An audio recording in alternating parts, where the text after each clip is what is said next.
saw this Lego set fountain garden, gardens of the world, and I thought that it was so beautiful, and that I would love to pick it up and build it with you. It's in a pretty big box. It has 1,302 pieces. So it's not a small set. And I'm having trouble fitting the whole box in frame. But I really wanted to get just a little bit of tapping. Just a bit of tapping out before I took all of the packets out of the box.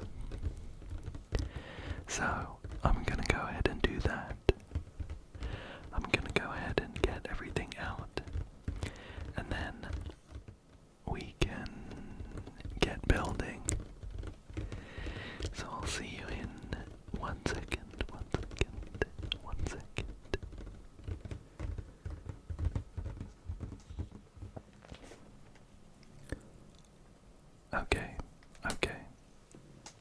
Okay, so we have in the box 11 numbered bags and another one with some base plates in there, as well as the instruction booklet on the right. You can get the instructions on an app nowadays, but I quite like using the paper instructions. Plus, if I'm recording with my phone, then I don't have another way to get the app, so it works out for me. But with 11 bags, it is gonna take a little while to put this together, but I'm quite looking forward to it. I think this set looks so beautiful. I haven't seen another Lego set that looks like this. It is summertime. Well, it's coming up to summertime, but it looks like this set was put together in 2017. So some time ago. Not sure how this one has flown under the radar for so long. But the weather here in England is getting sunnier by the day, and I am really in the mood to build a nice, sunny, summery set. And this fountain garden definitely reminds me of like a Greek garden. So perfect for this weather. Why don't we go ahead and get started with bag number 1. I'm gonna have to move all of these out the way. So another cut and I'll be back with you in a second. Okay, so we have bag number 1, as well as the bag full of the base plates, which is actually in a kind of softer plastic. The usual Lego bags are in quite a stiff plastic, and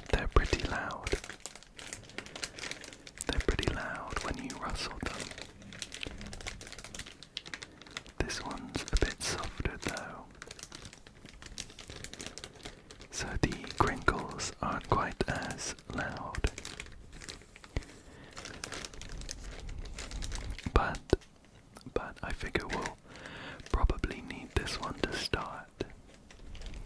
And I have a pair of scissors here as well.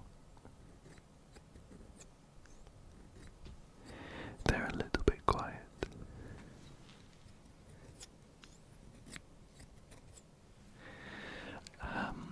Let's get this bag open.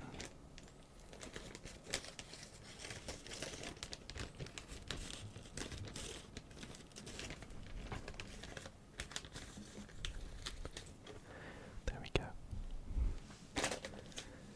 And I'm just going to take these plates out. There we go. While trying not to let them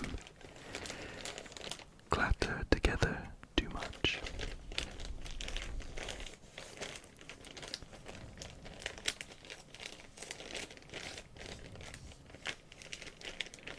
And we'll just fold this up. Perfect. And I'm gonna have to open up bag number 1, which I think is gonna be a lot louder. Let's see if I can get it open without too much noise.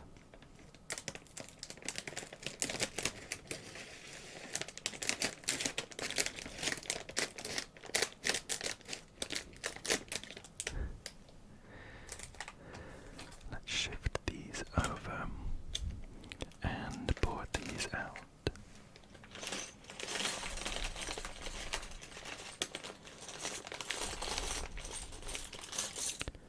There we go. There we go. And I haven't yet looked at the instruction booklet. I'm just guessing based on the number 1 on the bag that we'll start with that one. Why don't we take a look though? And here is the instruction booklet.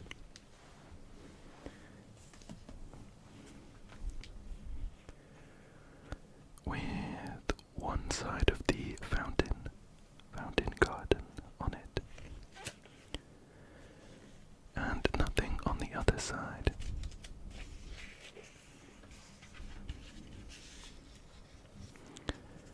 Let's take a look.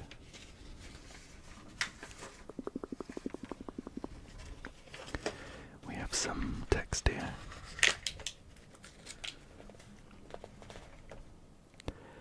Let's see. It says, building serenity. Allow yourself to be whisked away to a serene, tranquil garden, and please stay as long as you like. Maybe you feel inspired to nurture your creative roots, or cultivate your own little corner of mindful activity and reflection. This is your space. We hope you will feel right at home among the thriving flora and wildlife by the fountain. You might recognize some of them from your own garden or a familiar place you have visited on a treasured trip to your dream destination.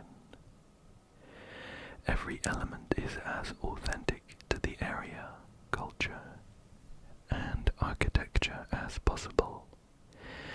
The gorgeous decorative tiles are inspired by Zalige, maybe, just there. Tiles which influenced building traditions in North Africa and Southern Europe throughout history, and add a gorgeously vivid atmosphere to buildings, interior decorations, and gardens. We also decided to introduce a new addition to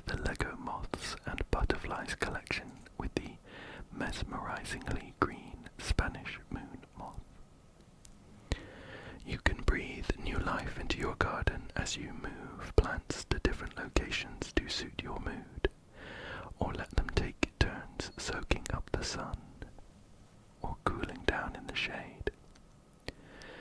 You can even move around larger parts of the model to create different shapes and expressions. And then down here it says, bring this idyllic fountain garden to life, and a tiny bit of summer atmosphere into your home all year round. Well,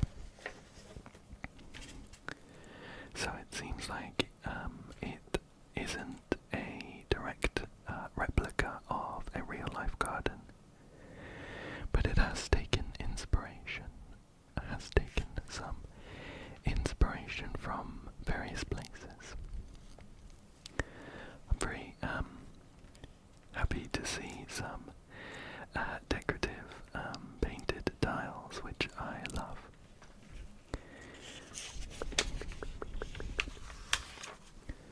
Oh, and we have an annotated diagram as well. Here. This is one of the kind of adult sets of Lego. Ones that are aimed at an older audience. So we get a lot of information here, and the set is more expensive. But I did get this one on sale. It was about £60. £60. But we have some annotated parts. The life in your garden. I wonder if I'm gonna try some of the Latin names here. We have an Iberian water frog up there. The Pelophylax Perezi. We have the yellow hammer just below it, number 2. Emberiza citronella. We have the Spanish moon moth that they mentioned, which looks like a beautiful piece with a very nice pattern on it. The Gralcia isabellae. We have the red garden geranium, which is the Pelargonium X Hortorum. Next, we have the pink Bougainvillea flower, Bougainvillea. I've never heard of that flower before. It looks beautiful. And yeah, let me know if you know how to pronounce any of these. We have the French marigold below it. Tagetes patula. Underneath we have the red hibiscus flower, which is Hibiscus rosa sinensis. Grapevine, this beautiful tree. Vitis vinifera. The white petunia, Petunia axillaris. And a cypress as well, which is Cupressus sempervirens. Let's take a look at the next page and hope we don't have more Latin. Okay. We're getting into the instructions now, which is good. And here we are.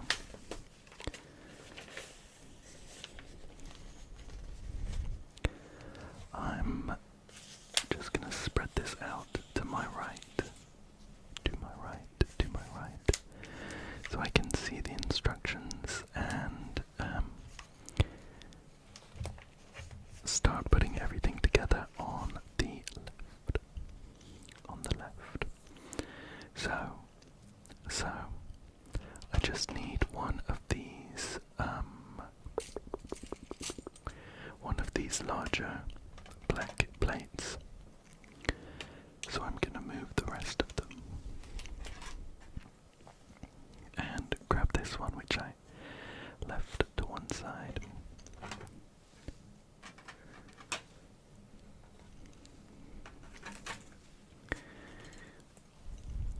Perfect.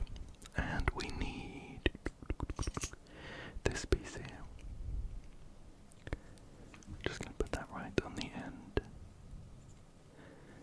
Step 1 down. For step 2 we need a longer white piece here. I'm just going to put on. And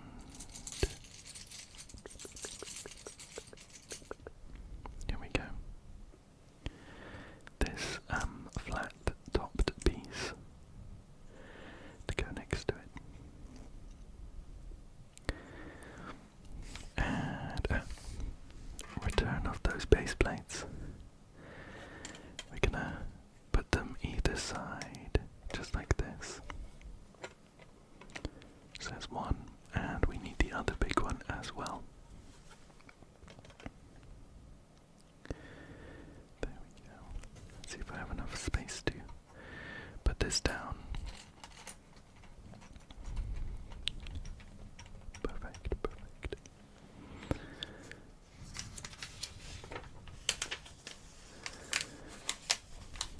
On to step 4 here, and we need quite a few pieces.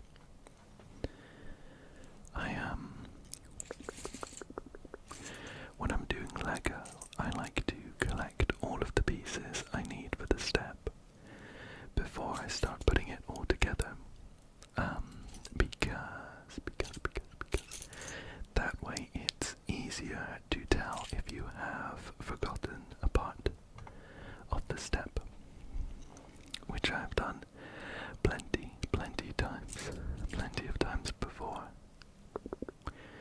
So we need in total 1, 2, 3, 4, 5, 6, 7, 8, 9 pieces. We need another one of these and 2 smaller bits. See if we can find them.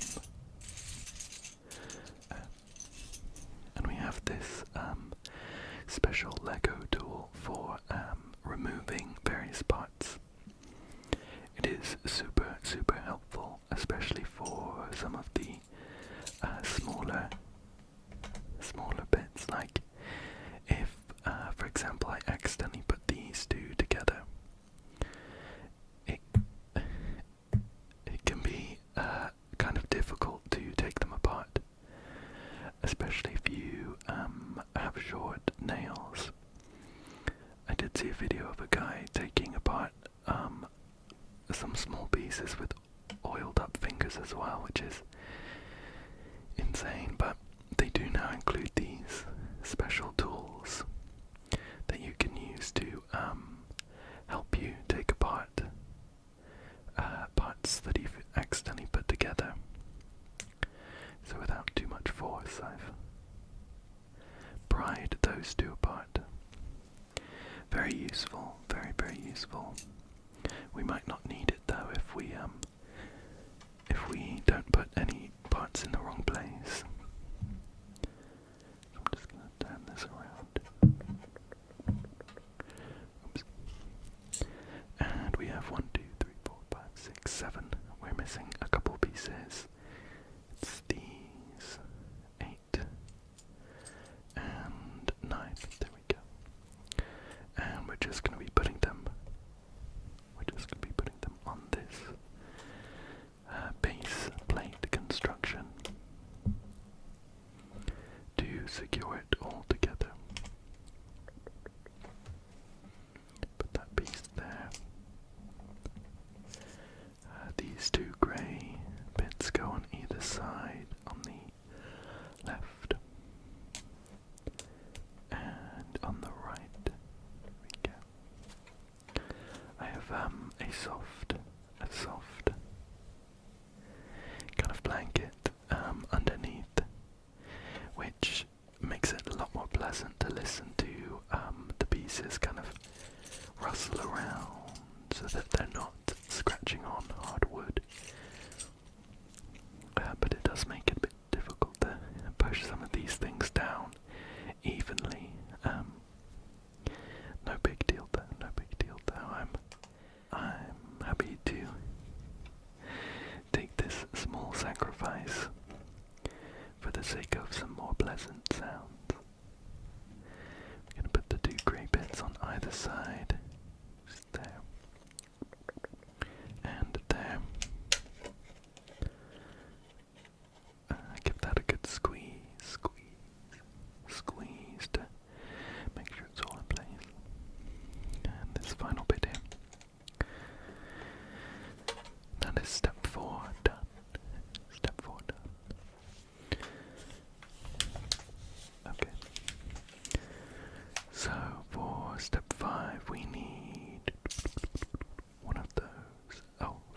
alternative building block brands, knockoffs, that just put all of their pieces in one big bag, and the most time-consuming part is finding the bricks, finding the blocks you need for each step. Takes forever, and I usually end up tipping it all out into like a big tray, into a big tray where I can root around and pick bits out like a puzzle.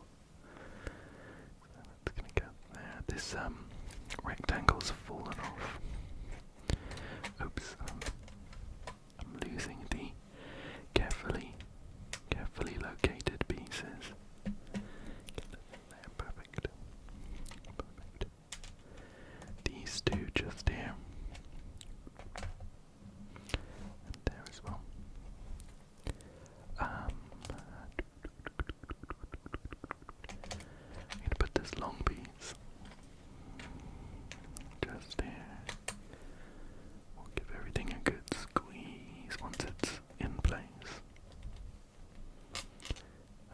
We're just building something symmetrical to the other side.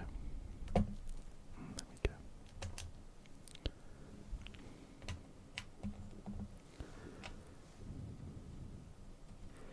And there. And now we can carefully squeeze it all together. The more pieces we put on around the outside and across the joining bits, the more stable it's going to be. Perfect. Perfect, perfect.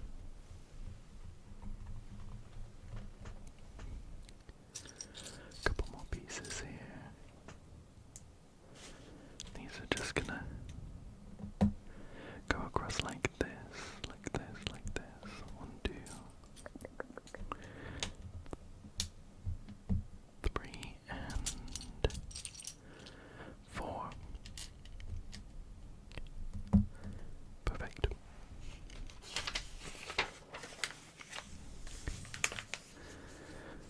Next up, we're looking for 1, 2, 3, and 4 of these long bits. 2, 2, 2, 2, 2 of these squares, and 6 of these smaller white bits. That's 2, 3, 4, 5, and 6. There we go. Perfect. And they're gonna go on either side up here and down at the bottom. Let's do the top bit first.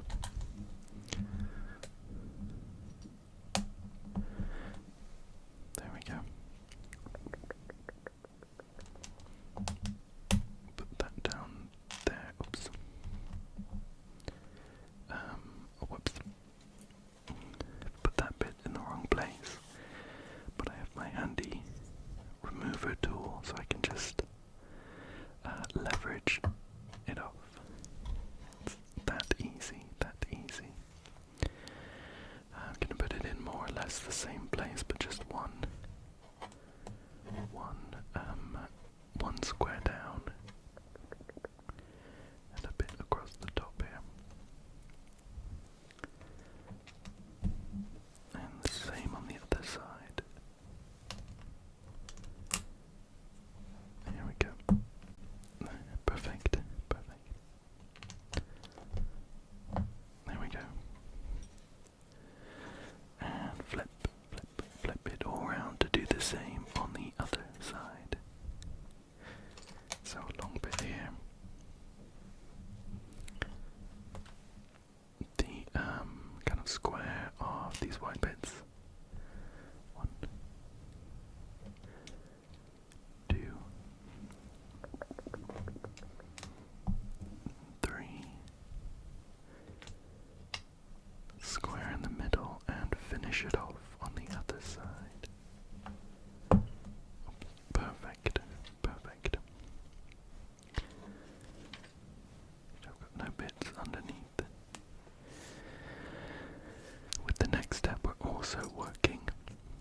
those two sides. And we need 4 of these grey squares. 1, 2, 3, and 4. 4 of these rectangular white ones. And that's it, that's it. We're going to be putting them like this.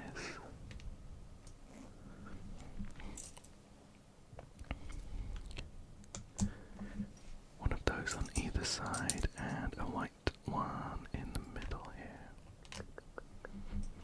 Perfect. Perfect. Perfect. And flip it around to do the same on the other side. There's 1. There's 2. 3. And 4. And 4. There we go. Looking good, looking good. A couple more steps to do in bag number 1. Bag number 1. Let's see here.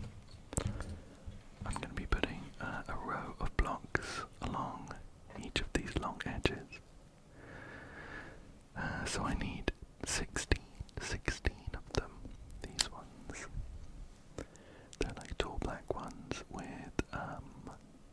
studs on the front and on the top. So I need 1, 2, 3, 4, 5, 6, 7, 8, 9, 10, 11, 12, 13, 14, 15, 16, 17, and 18. Pretty much all of them. We also need one of these smaller bits and a grey cube here. The grey cube is going to go in the middle of that edge, just here. And then the 16 black bits are going to run along the side, facing outwards. So like this. See that? See that? Let's keep going. It's 4, 5, 6, 7, and 8 to finish one half. We have 9.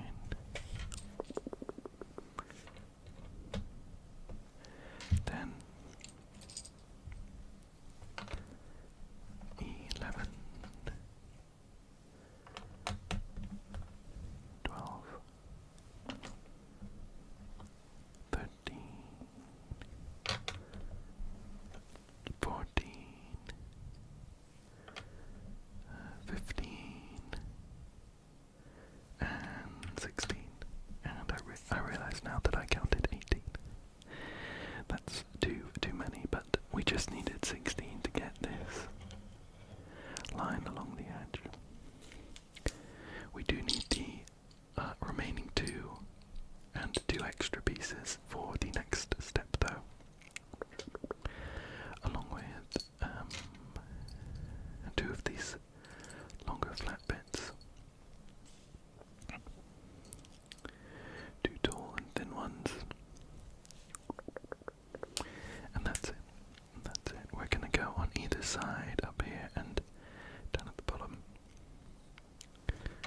with one of these.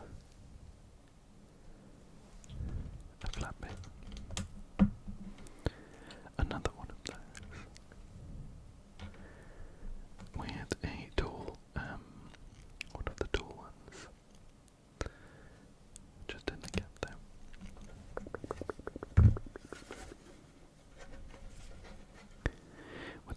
on the other side. So one of those, the flat bit, a tall bit, and then the final one. Then the final one here. Perfect. Perfect. One more step where we're going to be using pretty much the rest of the pieces with a couple spares. Two of these. One. Two of those. These two. These two and these two. And we have a spare red study. We're going to be putting together the yellow and black bits. Mine is a bit of fluff. Like that. Like that, like that, like that. And they're gonna go on top of the white bit we have there, with something pretty symmetrical on the other side. There we go. And a flat bit. Then we're gonna do the other side as well. So, put that there. We're gonna get the yellow and black bit together. Like that. Put that there. And then the tall bit and the flat bit here. There we go. And this is what we have so far after bag number 1. 1 of 11. 11, I think it was. We're just getting the structure together at the base. But I'm excited to start building the garden soon. Let's go ahead and get bag number 2. Bag number 2 open. Okay, I have gone ahead and opened up bag number 2 for us. So let's get started with step number 14. There are some bigger, chunkier Lego pieces in this bag, which are not quite as satisfying to root through. They're a bit louder, so I'm just gonna try and carefully get to the pieces I need, including, where should I put these? Down here. 2 of these yellow. 2 of those yellow ones. Oops. My bad, I was looking at the wrong step. We actually need 2 of these larger tan pieces. So I'm just gonna put those there. And 2 of these funny shaped grey ones.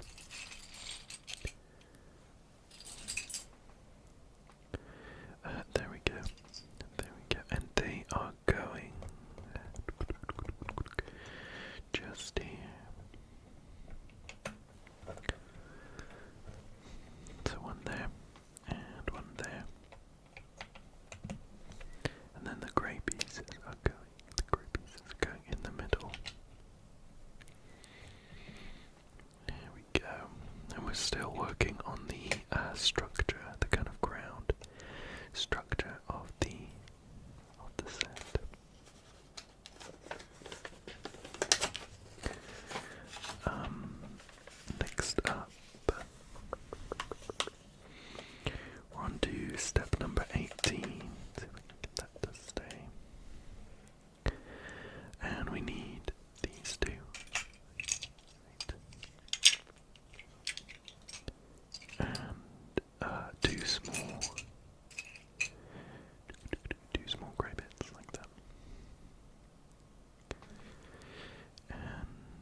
side as well.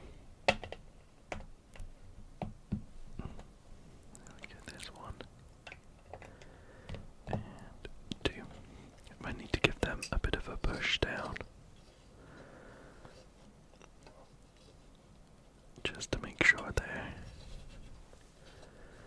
nice and secure. There we go. Put that back. And then the next step needs 2 more of these tan pieces and 6 of these funny shaped grey ones.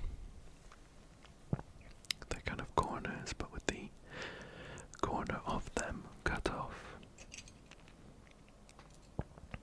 There's 3, 4, 5, and 6 just here. And they're gonna go sort of in the middle. There's one there.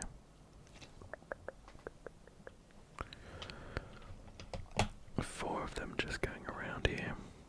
2, 3, and 4.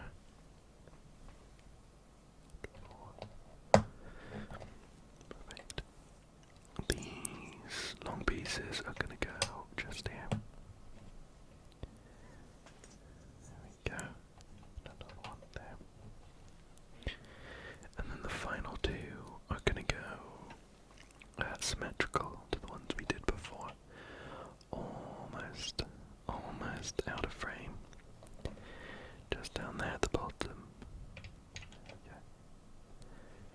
Okay. In the process of pushing those down, I've loosened up some of the other pieces. Let's push that down. Great. Oops. That middle piece just popped out of place.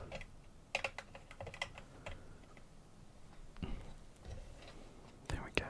There we go. And now onto the step I tried to skip to. Number 18. This is where we need these 2 long white bits to go just in the middle here.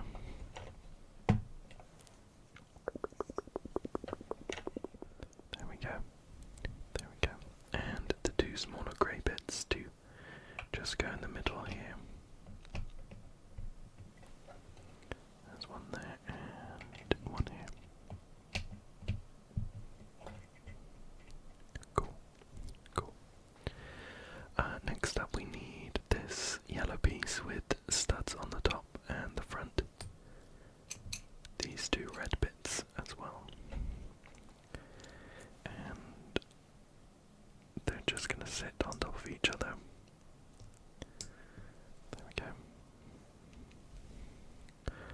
And there we go. And that looks like it actually just falls in the middle, just here. That's interesting. There we go. Cool. A nice quick step.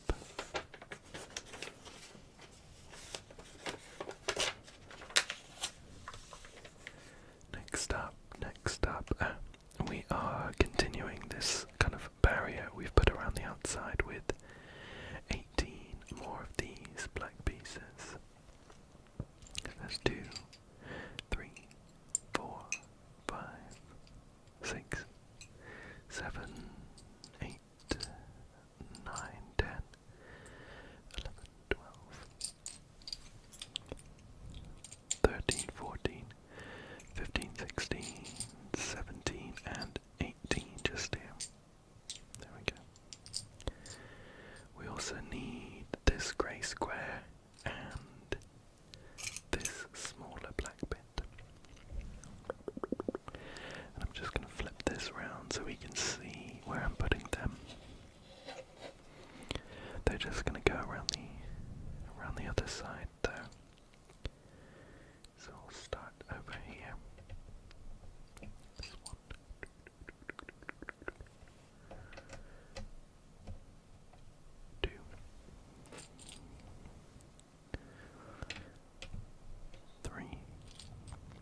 using the grey square and the black smaller bit we have.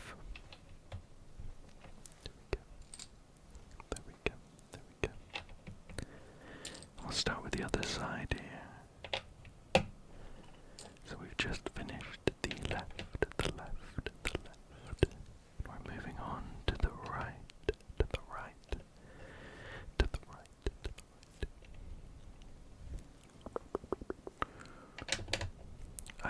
I got a bit excited because I saw the next step and I was putting these green bits down, but I'm not sure it's going to be visible flooring like grass. It might still be structural, but I'm really excited to get to the garden itself. There we go. Push that all down. Rattle some bits on my desk. Cool. Well, next step we are going to be using some of these green bits, one of these bigger ones, two of these squares, two of these longer bits, and one of the small ones. They're just going to go on top of this space we have here. So that's going to sit in the middle. This should help it stop popping up when I push other bits down as well. So I'm losing a page here. Long bits on either side. One there. And one here.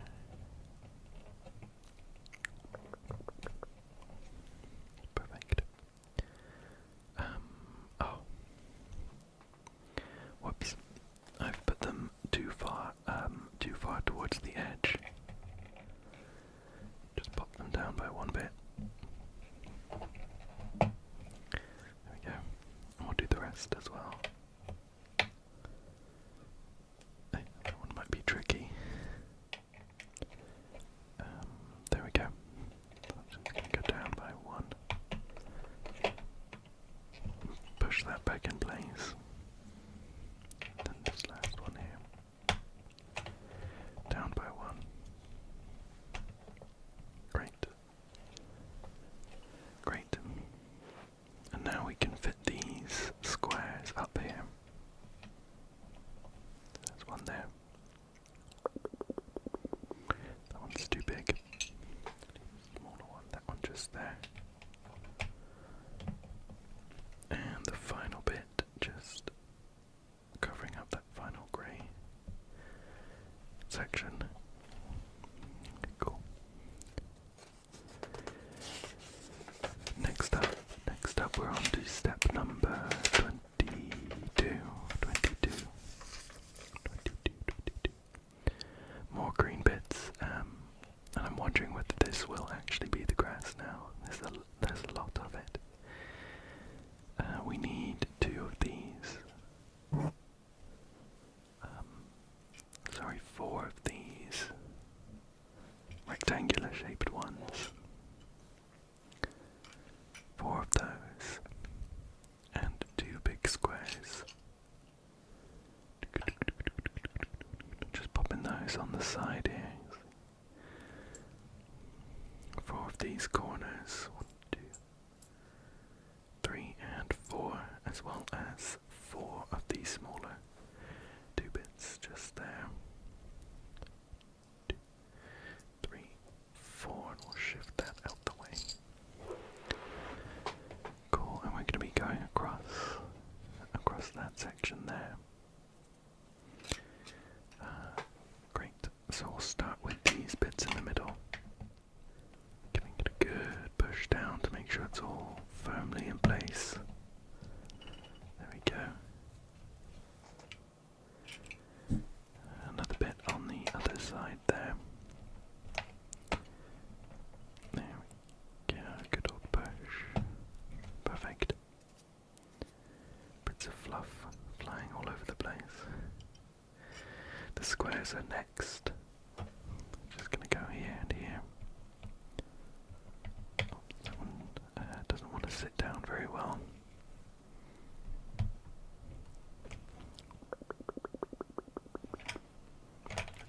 Try the other side.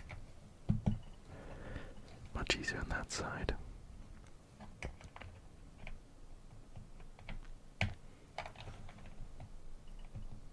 I wonder if one of these just isn't quite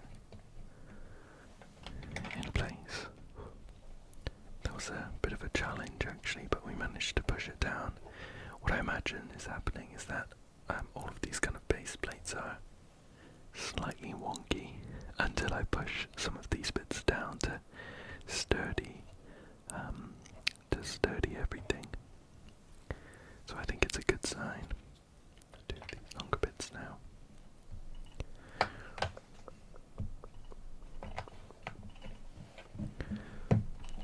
There we go. There we go. There we go. And one on the other side. Perfect. Perfect. This is gonna go down here. Oh, and I've just kind of realized that I've started merging the next step, so we'll keep going. We'll keep going. These corner bits are gonna just fit there. There's one. Oops. There's two, just there.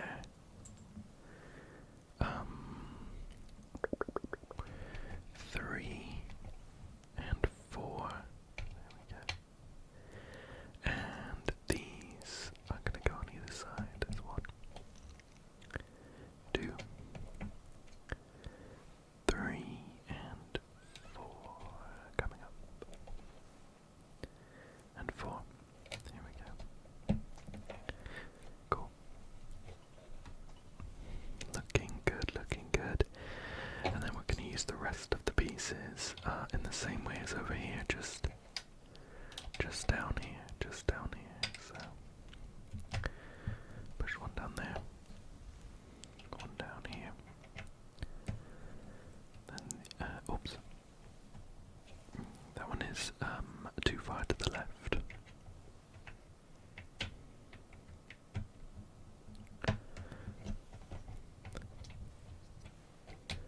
There we go. And then these bits just there, fitting in. I think it's always pretty satisfying to see some of these bits kind of slot in and finish off a nice colourful section. And then a green bit just down here. Cool. There we go, push it all down. And that is it for bag number 2. Bag number 2.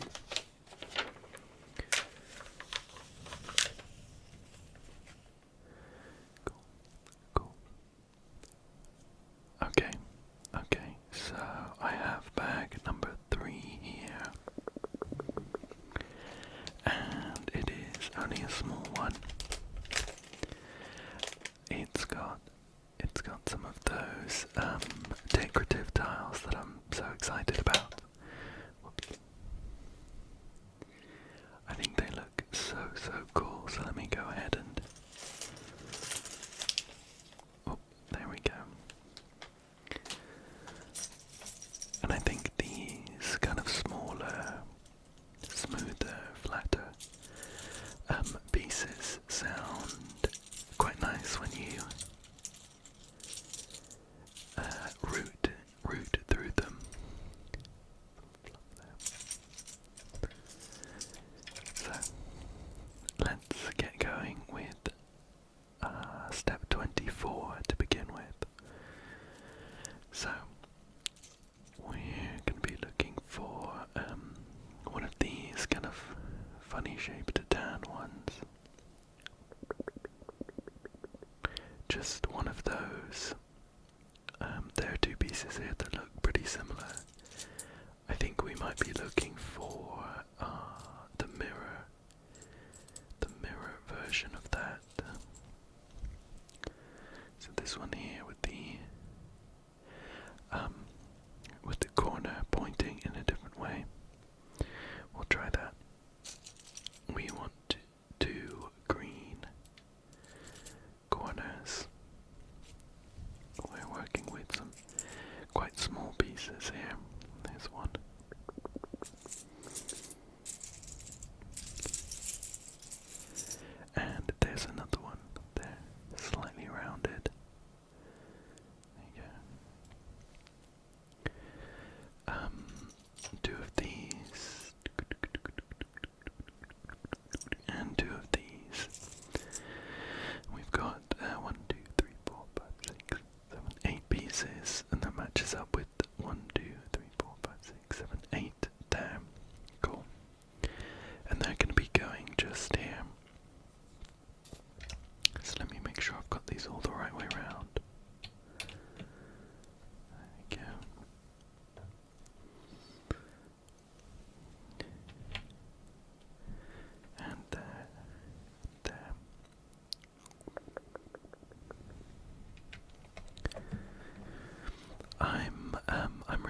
interested to know,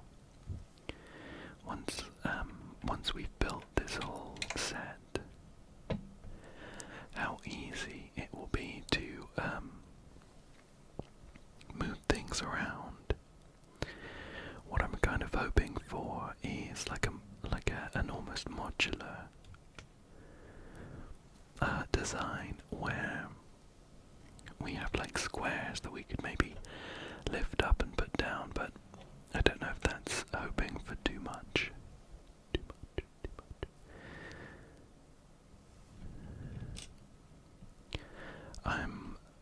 I'm looking forward to displaying this as something decorative once I'm done as well. So it would be really nice to be able to kind of easily change it up a bit if I'm feeling something different. Okay, so step 25 next, and we're starting with some of these decorative tiles. Don't they look so good? Three of those. We want a plain one as well. There we go. And 4 tan corners. 1, 2, 3, and 4. And they're gonna go in a pretty similar place, just here. Oh, it's no, that's right. These triangles are gonna slot in the gap there. That's pretty satisfying, I think. And one on the other side as well. Cool. And then 3 of these in a row. 1, 2, 3. And then here we go. 2 of those. Perfect. That looks great already, I think. Next up we need, quite a few pieces we're going to be building up around the center here. So, let's get started finding them all. We need two of each orientation of these funny shaped tan pieces. You see there? They're oriented in different directions. Even if I spun it round, I couldn't get them to match, so they are different pieces. And we need two of each. There we go. We need 2 of these pieces as well.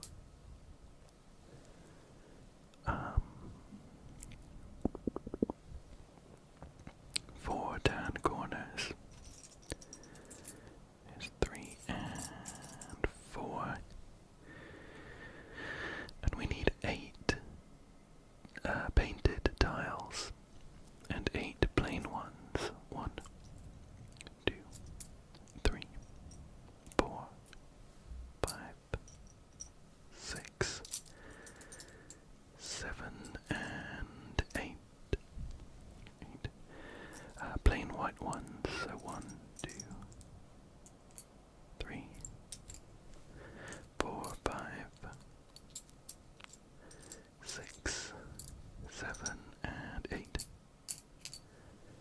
Cool, and that's all the pieces we need for this step.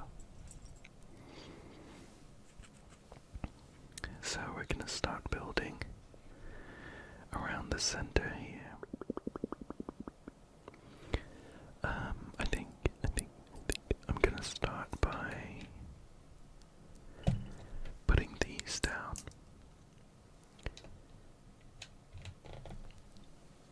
These decorative tiles are going to make 3 sides of a square. Just around the corner here. There we go. The more we build this up, the I'm not getting quite as much trouble trying to push some of these pieces down. So I've got those there. The white circles, the white squares, rather, are going to make a circle around the middle, or as close to a circle as we can make with squares. There we go. And the last two here. Perfect. And then we're going to build up some bits on either side here, but now that we have the center bit put down, it should be a lot easier. So a triangle going there, a flat one just there, another triangle, oops, okay. Another triangle on the other side, get that pointing in the right way, a decorative tile,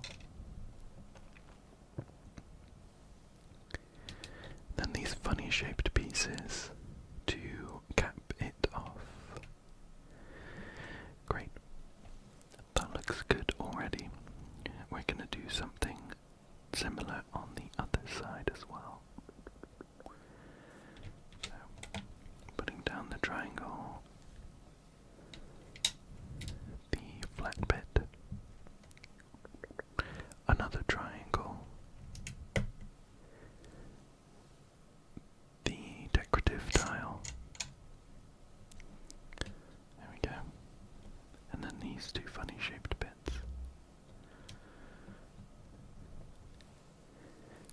They have 1, 2, 3, 4 sides. So I suppose they're funny shaped quadrilaterals. And that's it for step 26.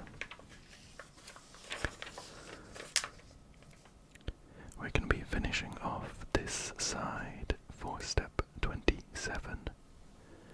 So we need 3 of the painted tiles, 4 more triangles, let's do 3 and 4 just there off the side. Bring these in a bit so we can see them. And a plain square.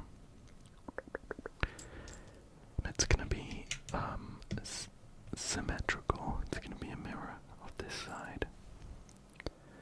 So 2 of these and 3 of them in a row.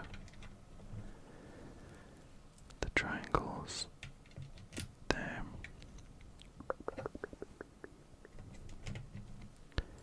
One of those and 2 more triangles. Perfect.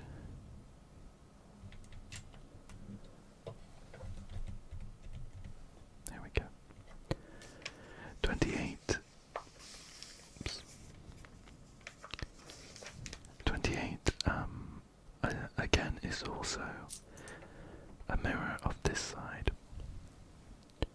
So we need 2 green corners. 2 of the smaller ones as well. 1 each of these. And 2 of those. Cool. Cool. Cool. Just gonna put those in then. Gonna give it all a push down to make sure the tiles are nice and firmly in place. Okay. Then we have these corners. Just going about there. There we go.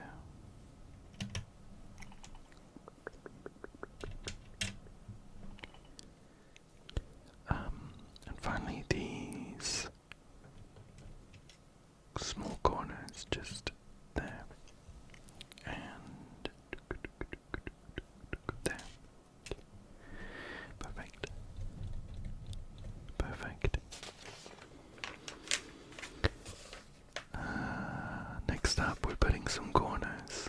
We're putting some corners on the whole thing.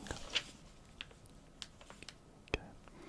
So we need all of the remaining pieces apart from some of the spares that we have.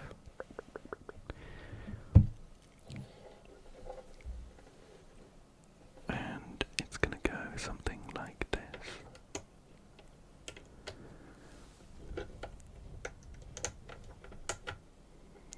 There we go.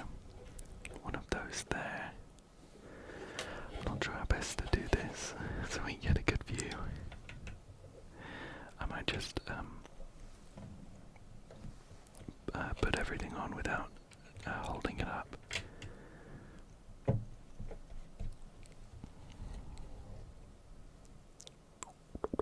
But it's gonna look something like that on each of the corners. So we have this back one here.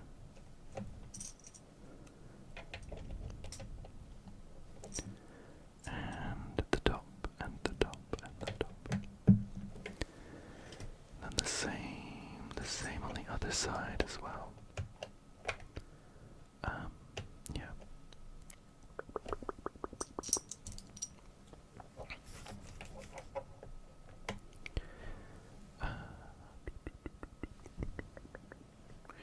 Yep, that's the same as the other sides. And the final one just here. There we go. There we go. Perfect. And the top bit here. Great. Great. And that's it for bag number 3. I can see it start to come together now, which is exciting. Exciting, and I think it looks good already. So let me go ahead and get bag number 4 ready for us. Okay. Okay, I've got bag number 4. It's also another relatively small one. See if I can get these pieces out without making too much noise. There we go. We have some larger bits in here which make some more noise when we're shuffling them about. But I can also see some more beautiful painted tile pieces. Very exciting. Bag number 4 opens with step number 30. Step number 30. And we're gonna cap off the rest of this top with 20 of these longer bits. See if we can find them all. There's 2, 3, 4, 5, 6, 7, 8, 9, 10. Halfway there. We have 11, 12, 13, 14, 15,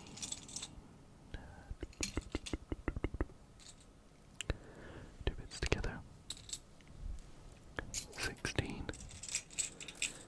17, 18, 19, and 20.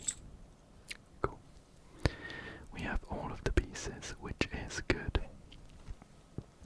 I don't think there's been a single Lego set that I've ever bought that is missing a piece.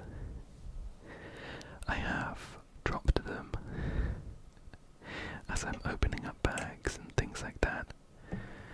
So there's somewhere on the floor, rolled underneath the cabinet or something. But I've never actually had a set that's missed a piece. And although I haven't experienced this myself, I hear that if you are missing a piece, the Lego support chat is really, really helpful.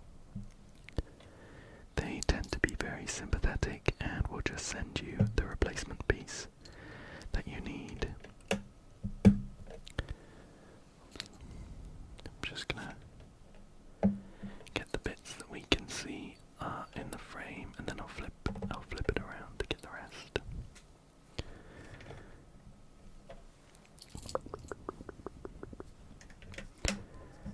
There we go. We're almost done. I'm gonna flip it around now.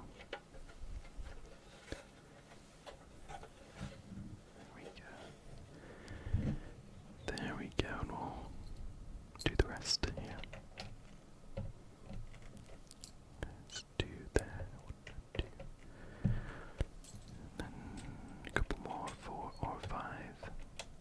There you go. Perfect. And the last one here. Great. Great, that already looks a lot better. Nicely bordered, nicely bordered. The next step, 31, is doing the same but on the sides. So capping off the sides with these larger bits, of which we need 18. So there's 3, 4, 5 and 6, 7, 8, 9, 10, 11, 12, 13,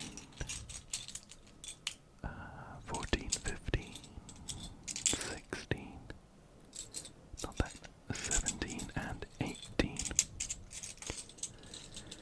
Cool. So I have 18 of those. I need to get them on the edge. See if it's easier propping it up like this. I'm just a bit concerned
just here. And the final one in the corner. Okay, let's see if that is all even.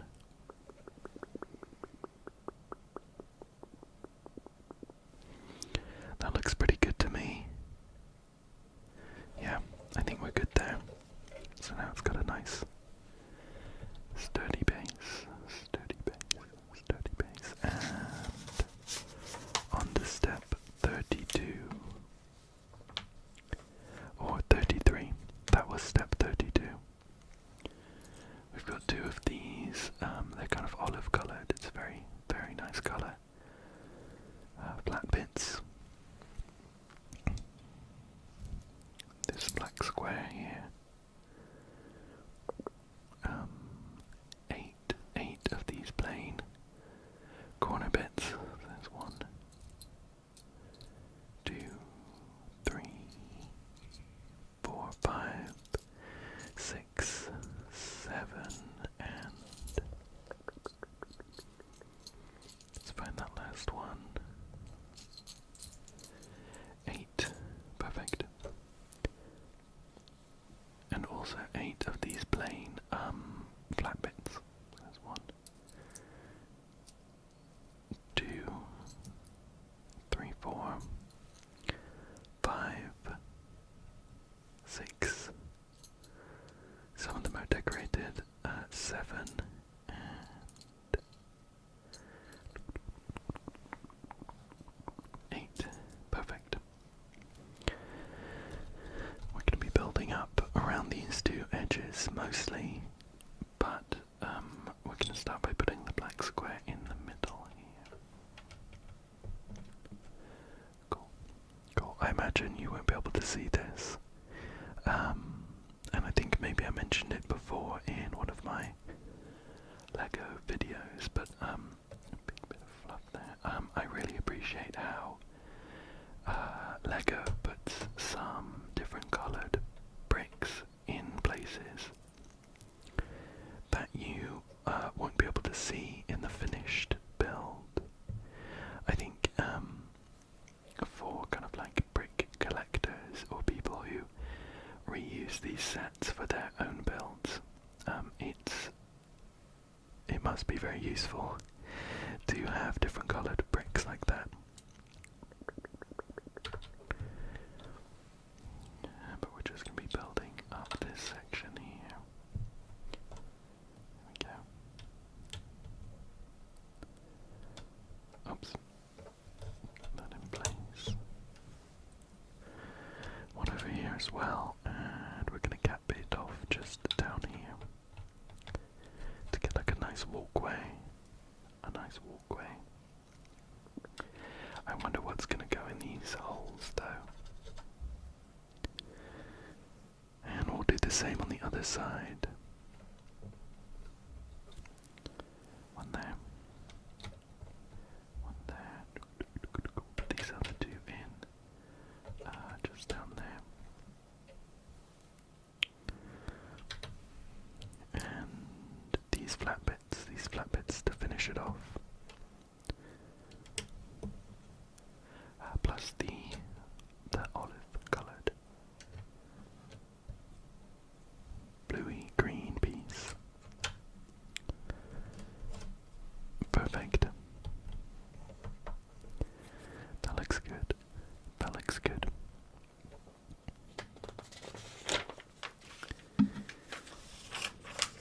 Next up, we need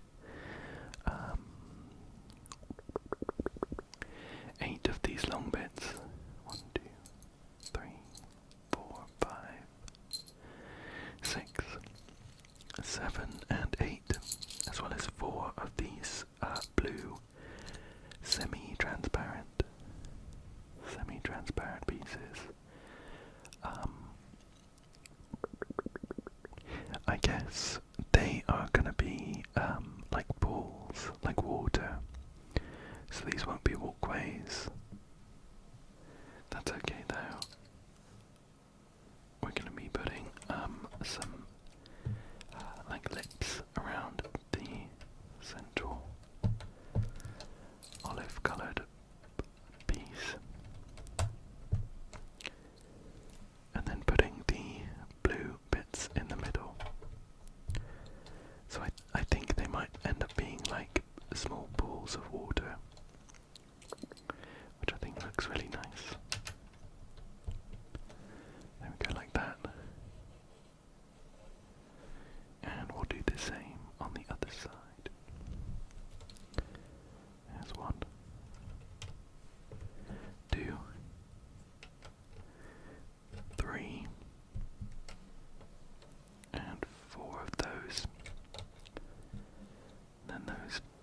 first two bits here.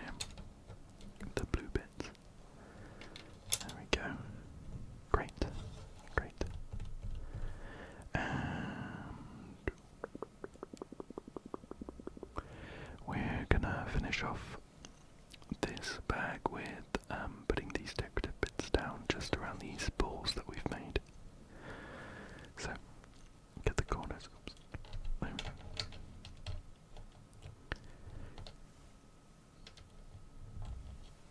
Get those corner bits in.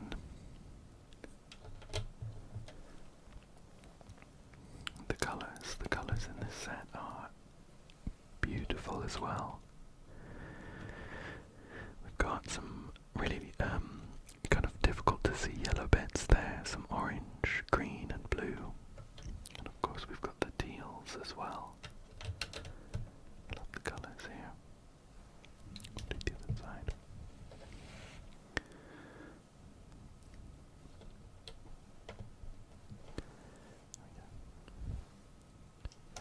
Almost there, almost there.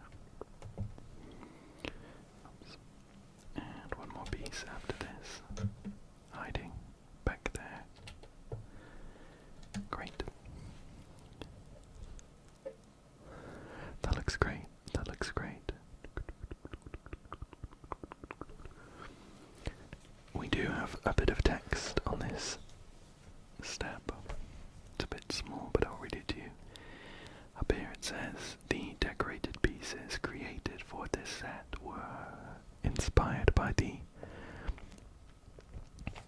Zelig style of mosaic tile work. They are frequently found in the architecture of ancient historical sites and monuments in countries such as Morocco, Algeria, Tunisia, and the Andalusian region of southern Spain. These tiles can be used to create patterns that can be repeated into infinity, which is called tessellation. How many different patterns can you create? Love the educational side of that. It's very fun. But that's it for bag number 4. Bag number 4. Let's take a look at bag number 5. Bag number 5. Okay, so for bag number 5, we're actually going to be making, I think by the looks of it, like a quadrant of the garden that's going to slot in separately. So I've moved the bit we've made already off to the side, and we'll start with this grey piece and brown bit as well. It's just going to go like that. We have quite a few small pieces that are going to go into the structural aspect of it. But for the next step, 37, we do need 2 of these small red bits. They're very, very small.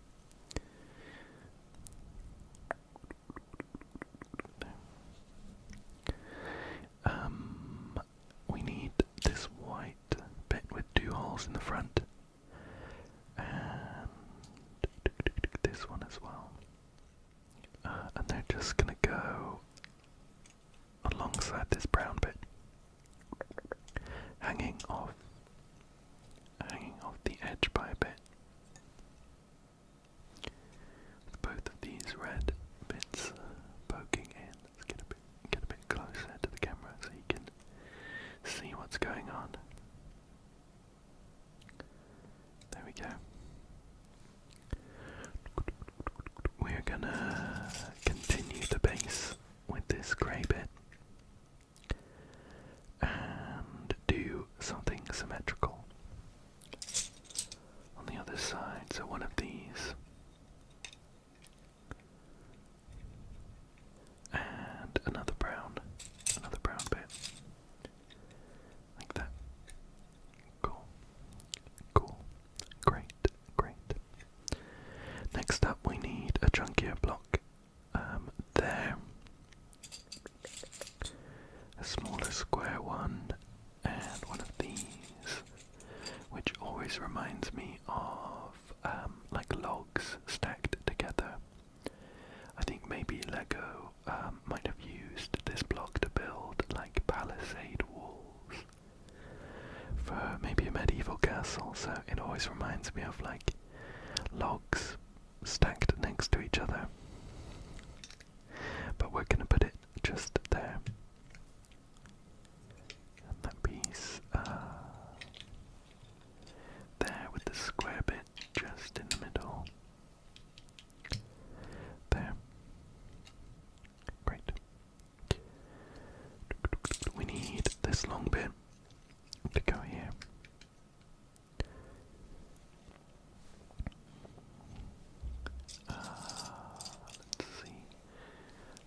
has two of the corner brown bits, pieces.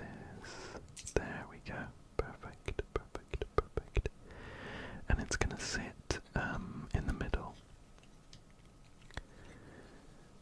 One there, one just there, and one just up here.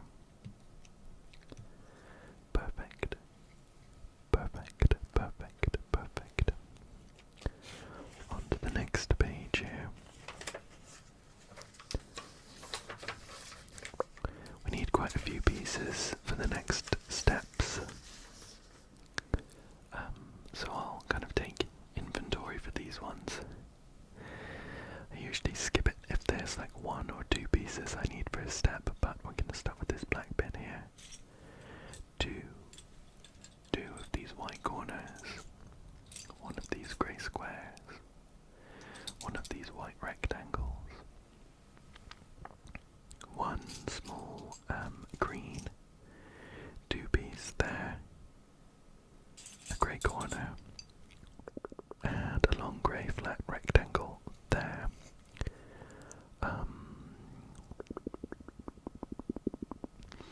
I think actually I'm looking at the step now and I might have skipped a page by mistake. Let's see, we're on 50. Yeah. That's okay, I'll keep these bits that we've already found off to one side.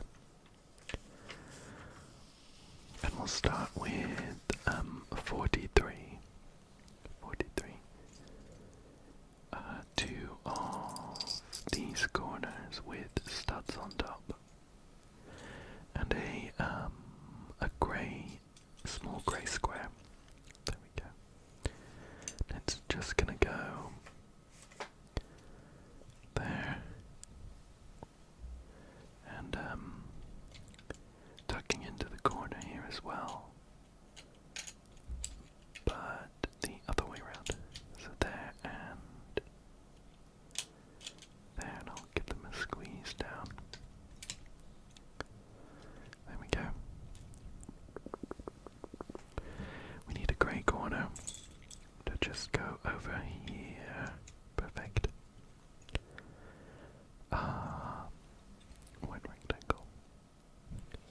And a small tan stud there. They're gonna go just on this grey corner we've put on. Like that. And that. Cool. It's a little bit flimsy, but it'll get built up, of course.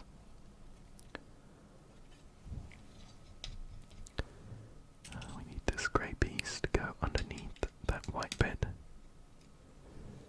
The long grey bit going over here.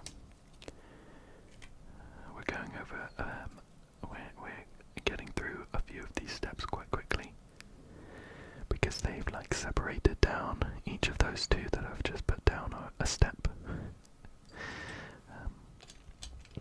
I've always wondered how they decide how much a step is worth. I always thought that it was kind of like a layer at a time, so if you had like multiple layers that you're building up, you wouldn't put them in the same step, but I don't think it's that now. We've got these two long bits though. One of those going there, and this one just tucking in there. And finally, with the small stud sitting there. Cool. Bit sturdier now. And now we're actually on the step 50 that I had gathered these bits for. So if I can get that to stay. There we go. We can start working with these bits. See, this step kind of gives some credence to my theory that it's one layer at a time, because we're kind of filling in all of this section here. But those last first couple steps we did pretty much a layer, but separated into a bunch of different ones. So I don't know. Tuck that in there. With this black bit just going in that gap.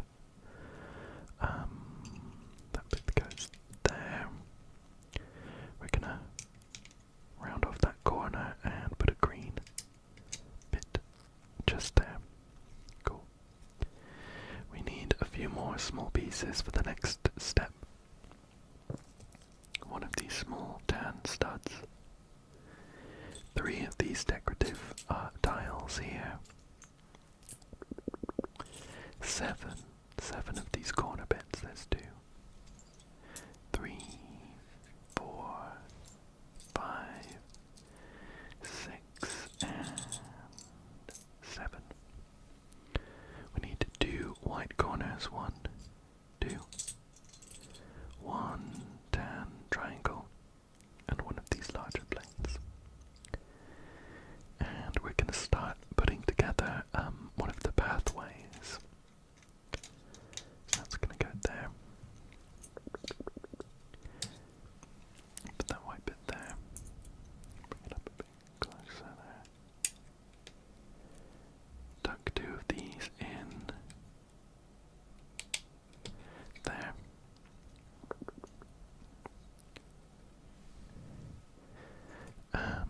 There we go, round off the corner with the triangle. Even though it's almost quite literally a rectangle with a very small corner cut off, I think doing it this way gives it such a much more kind of pleasing, interesting style to it. It looks cool. It looks cool. So put that white bit there. I'm going to start putting in some of these tiles with the L-shaped tan bits, helping us get a diagonal look. Put that other one in there so we can slot these in nice and satisfying. There we go. And then the final one of this step just going there. Cool. Cool. The next step has us building something slightly separate that we're going to clip on. Starting with one of these. 2 of these. 2 of those. 2 of these actually. And 1 of these yellow grates. And it's going to go like this, like this. Those bits going there. These black bits have got studs pointing out either side. So pointing out that side and the other one. So it doesn't matter which way around I put them. Let's go. Just there. Oh, of course. It does mean that I'll need to pop these smaller bits on the front before I put them down, or else it's going to be tricky to wedge them in there. So just there as well. Cool. And that is going to clip onto the red bit here. Perfect. There we go. Slots in there pretty nicely.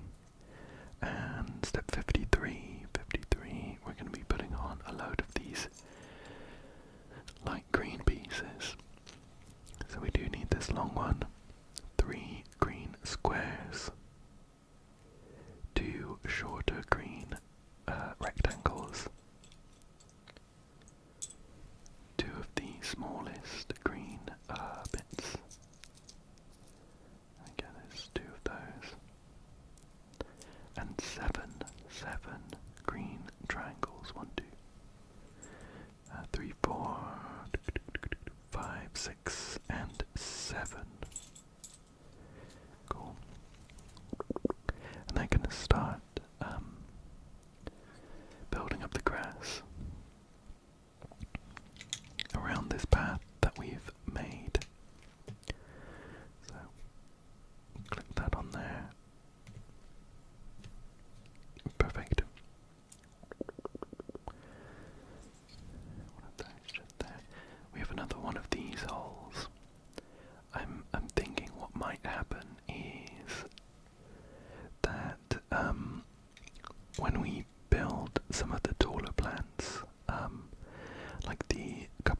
rose trees, and what was there? Was there chrysanthemums or hyacinths or something? Some big bushy flowers. I'm thinking when we build those, they're going to be put onto just bricks that we can slot into these areas, so we can shift the garden and move the plants around if we wanted to. That's not in the right place. I've still got my tool here, so I can try and leverage it out. There we go. It's in more or less the right place, but just needs to be shifted up, I think. Just there. Perfect, perfect. Another square just here. And another triangle. We'll put the other one on at the same time. Just there. Doesn't that look good already? I love how they've done the paths here.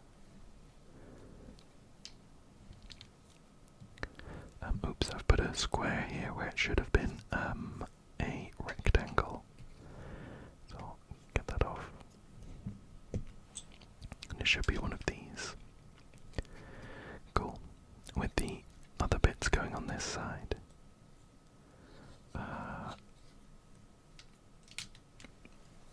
Just trying to get the orientation right. Doesn't matter too much, but I like to follow the instructions here.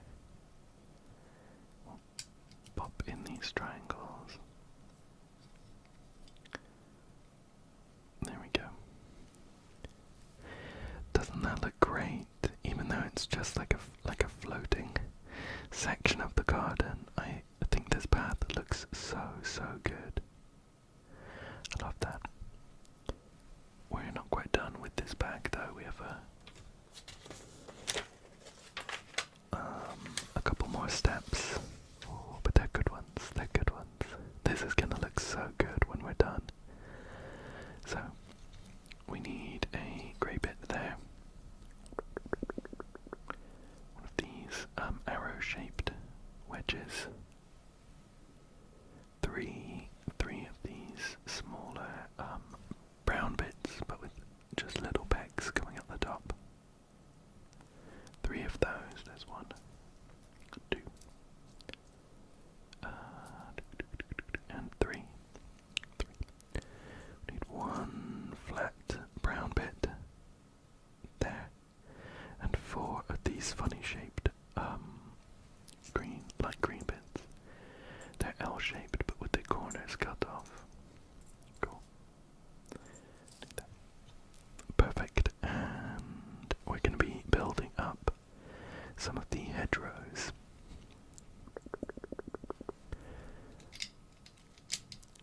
Starting off with putting those L-shaped ones just around this hole that we have. 2 of those. 3, and the 4th one just there.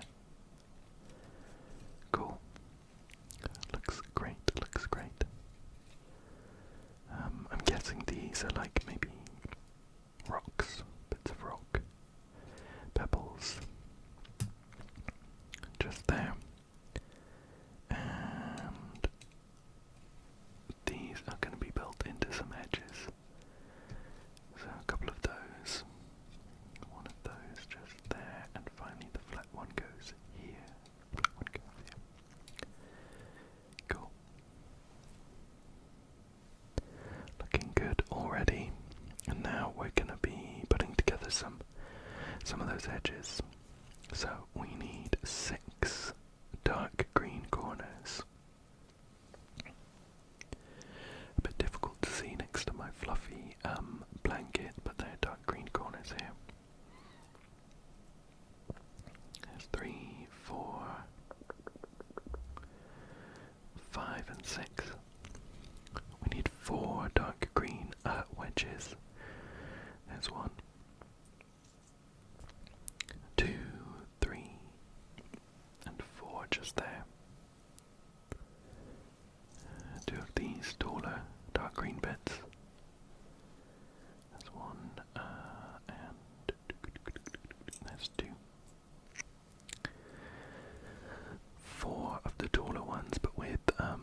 studs coming at the front. Like that. That's 1, 2, 3, and 4. And finally, this is a big old step. We need 2 of these kind of funny shaped. They're funny shaped brown bits. You see that sort of flat on the top with one single hole, and then on the bottom they have studs pointing out. Usually these like flat bits would have they'd be put on top of studs, so they wouldn't have these bits sticking out. So they're odd shaped. But they're going to be making our hedges. So we'll start with this one.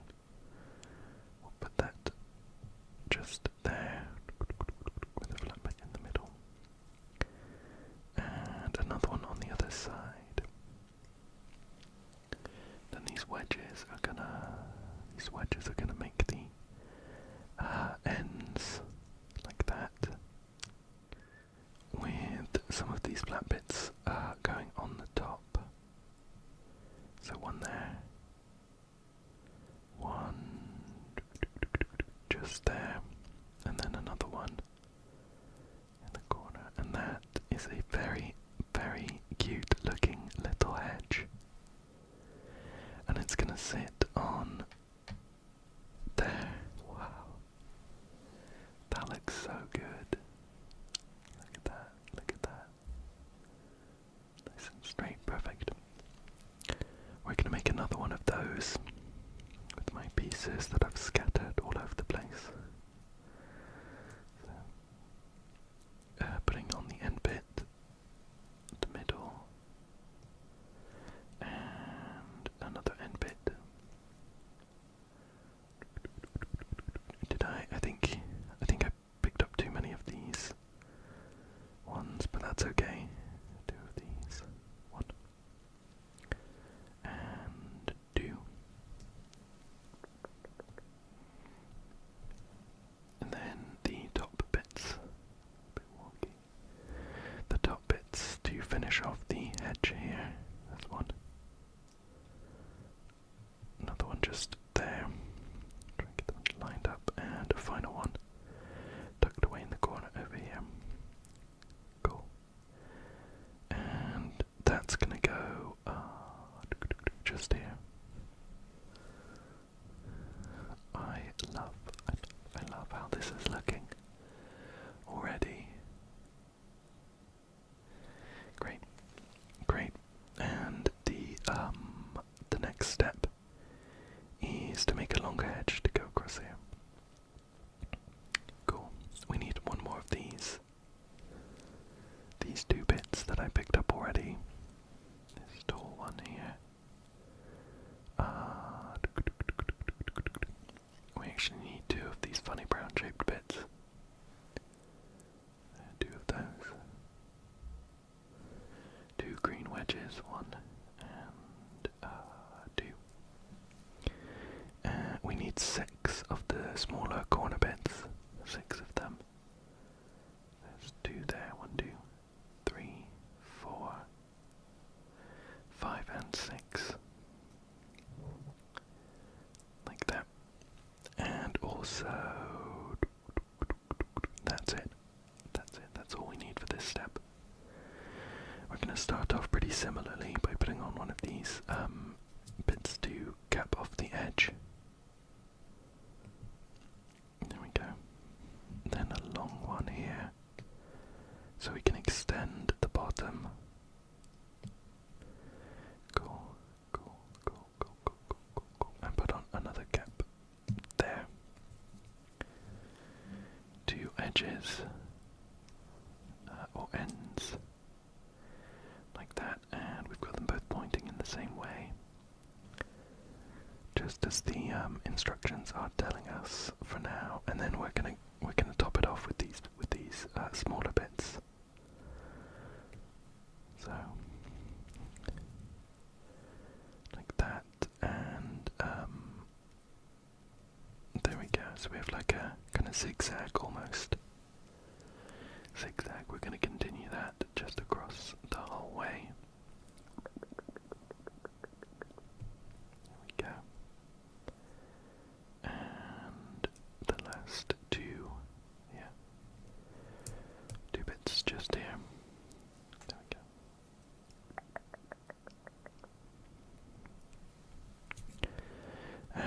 straighten them up just a little bit, cool. And that's gonna sit just there. Look at that. I don't know, something about it is clicking, clicking, clicking big time with me. I love how this looks.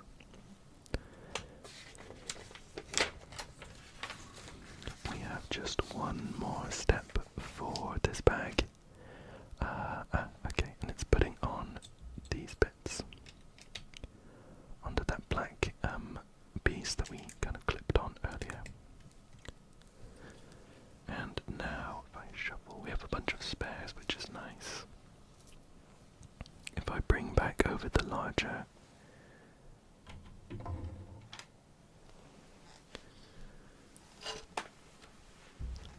build, this slots into one of these. I guess there's only two it could go in, just because of the way that the corner is put. But we'll put it in here for now. Try and slot it in there.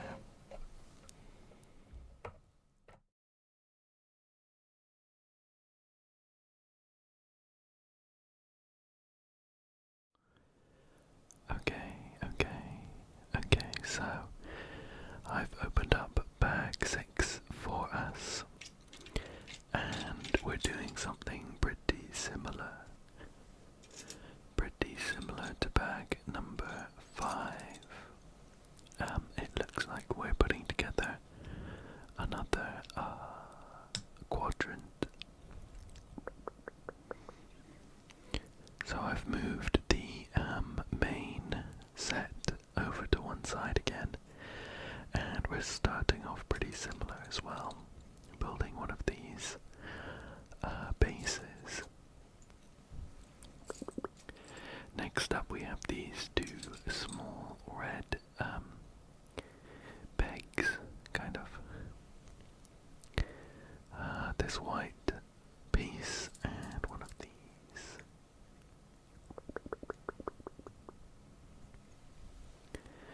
And we'll just put them on here. There we go. With the pegs going in the white piece here. There we go, like that. They fit in pretty snugly. And here we go. Extend it out with another base plate and do something symmetrical on the other side. I'm pretty sure this is exactly the same, maybe mirrored as step 5. There we go. And we need some of the larger brown pieces now. We'll grab this one of these squares, and the palisade wall there. We'll just put them around the edge here, like this.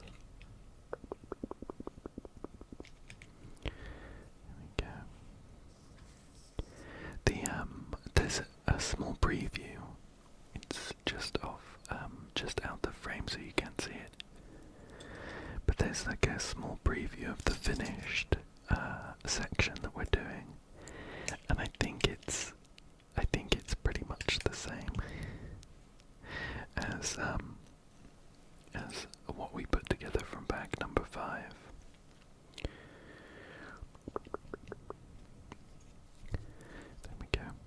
There we go, and we need 2 of these L pieces. We're putting together another diagonal pathway here, which I'm not complaining about. I think the other one looked so good. This brings us on to step 66. Step 66 of, let me check.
place. There we go. One there, along with a small tan stud there. Cool. Great. Great. Great. And we've breezed through a load of steps already. That was like 3 of them. So it's hard to judge just how much is left for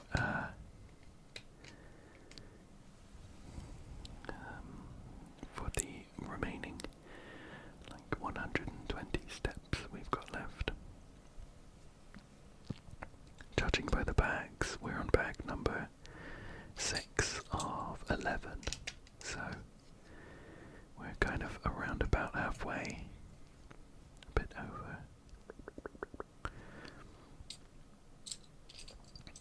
And we need one of these. Cool. It's definitely ringing a bell. 2 of these long pieces now. Okay. Along with a small stud here. Just going in that gap. Cool. Perfect, perfect, perfect.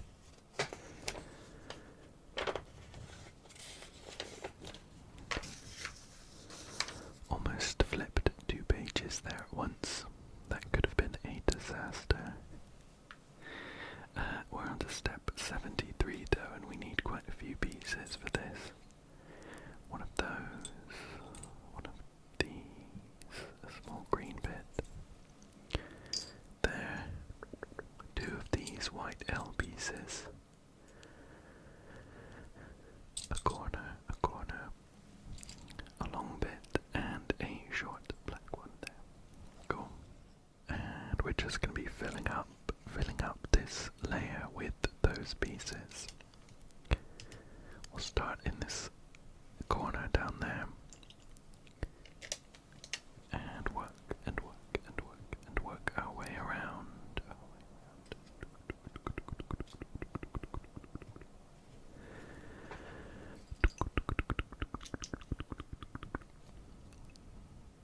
Put that piece just there, slots in quite nicely. That corner is going to go there. The green bit just underneath it, and finish off by popping that grey square in place. Great. Next up, we have some of those decorative tiles. 3 of them. 3 of them. Along with 2 more white corners. 7 of these flat L pieces that were causing me trouble earlier on. There's 7 of them. A tan coloured triangle. Just there, and another square. Perfect. That square is gonna sit right on the corner, so I'll pop that in place now. Then we'll work around.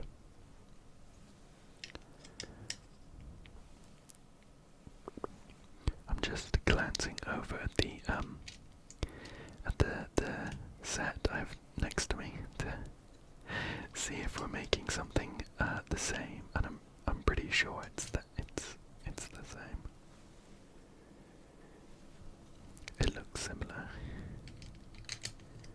There we go, and these L pieces fit into the gaps quite satisfyingly. There we go. And we're just doing this end now.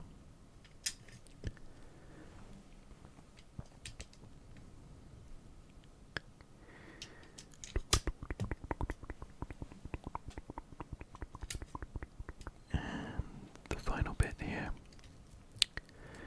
Perfect, perfect, perfect.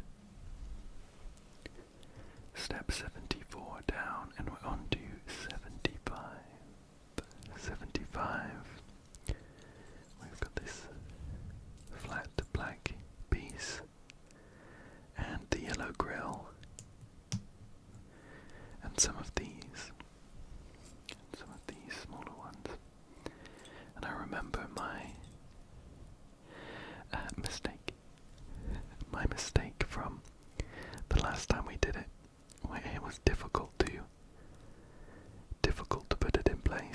unless I put them together first and then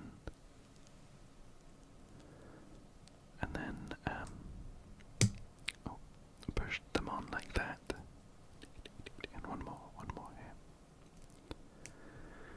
There we go. And this is gonna pop onto these like this. There we go. There we go.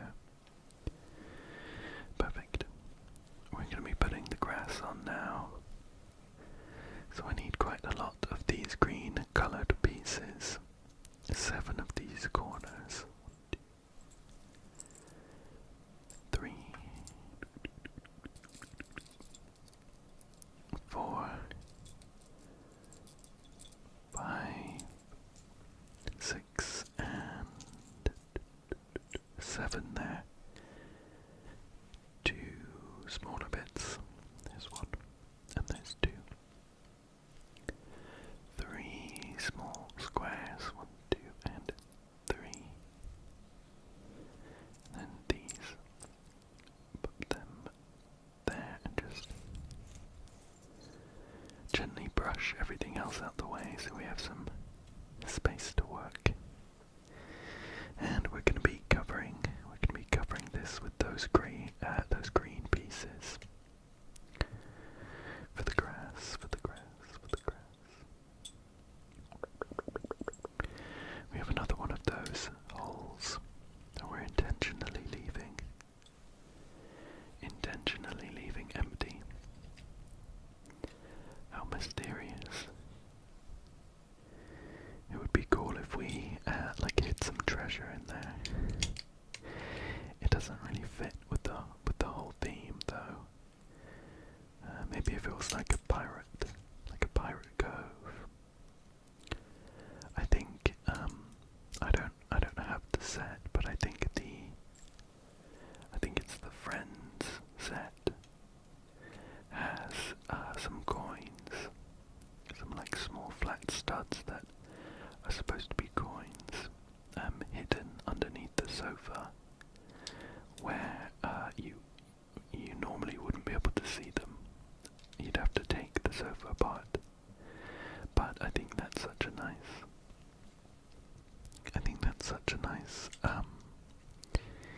like secret almost for whoever puts it together, where they'll know that the coin's there,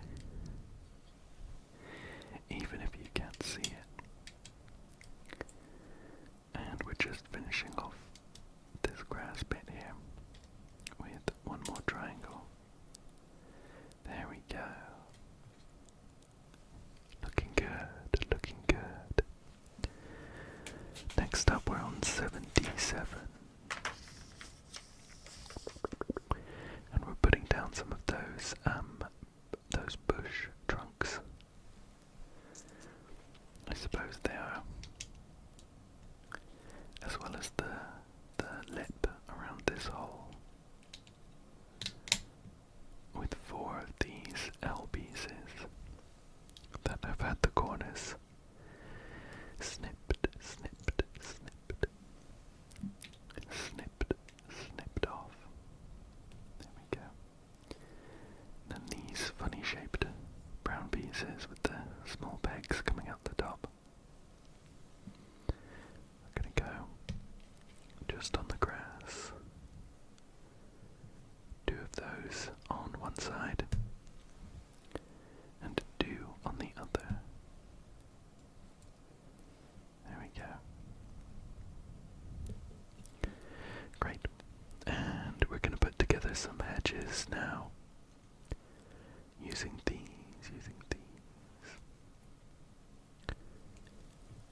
2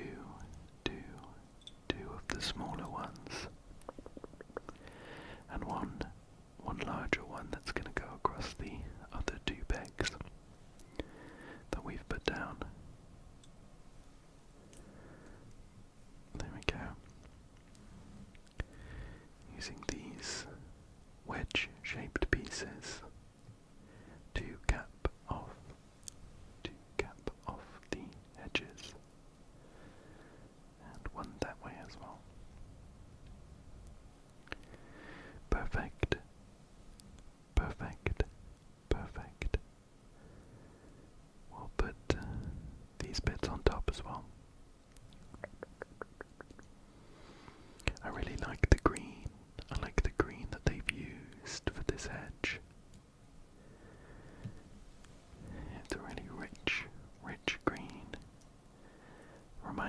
like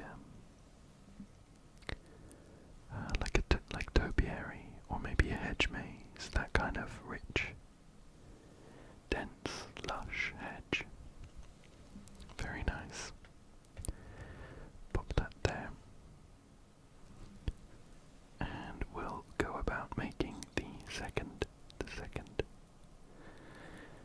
hedge of that size.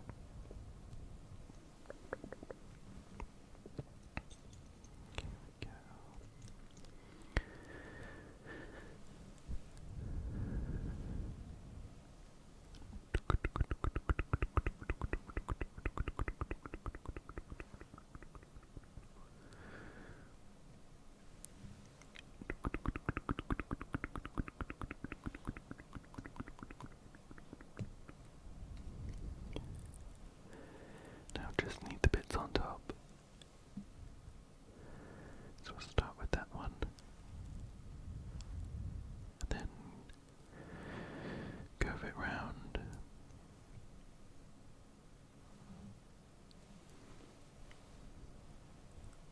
With this bit, finishing it off.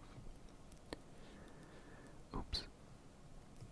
It's not a huge deal, but I've put that one on the wrong way round, so I'm gonna flip it around really quick. And we can put that in place.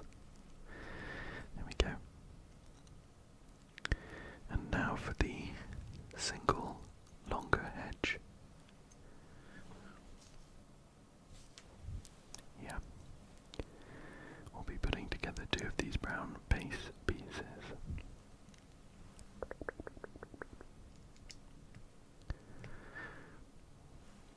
Just like this, just like this, just like this, just like this.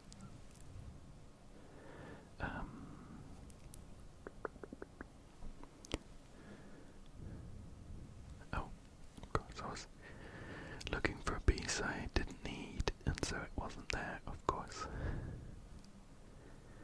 Those two. Cap it off. Cap it off. And, oops, I keep picking up the wrong piece. Did it again. It's this fluffy base that I've got down. It's very nice, it's comfortable, super soft, but it hides the smaller pieces. It hides them and it leaves fluff everywhere. Okay. Start putting these on. We'll try and get them nice and straight.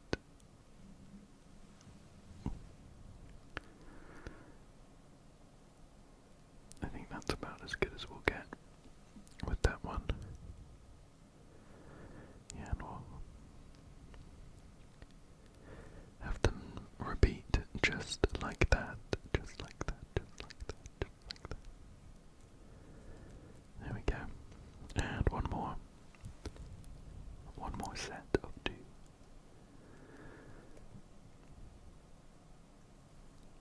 To finish off this hedge. There we go. Perfect, perfect. And that's gonna sit on those two pegs. Just a couple more things to do. We'll put down a couple of rocks. I'm guessing. Like that.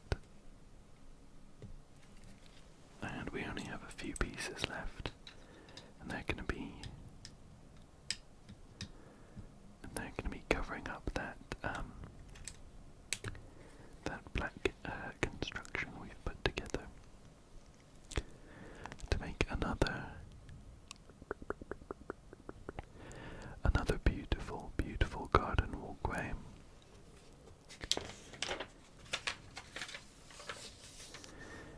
Great, great. That's gonna, let me grab the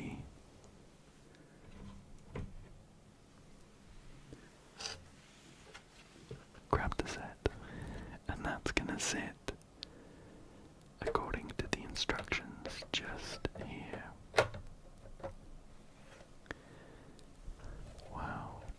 so good already. I'm very excited to finish off the other two quadrants. Let me move this again, and we're gonna get bag 7 opened up. Yep.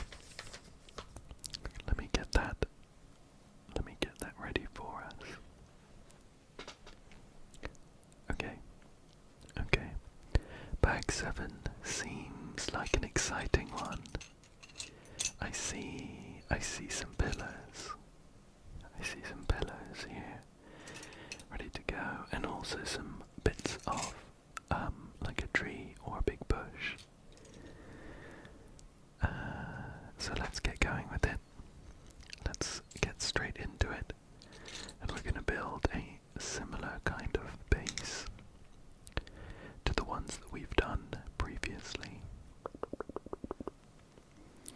But this time we're shaking things up a bit. We're shaking things up by putting these bits just along the long edge of a larger rectangular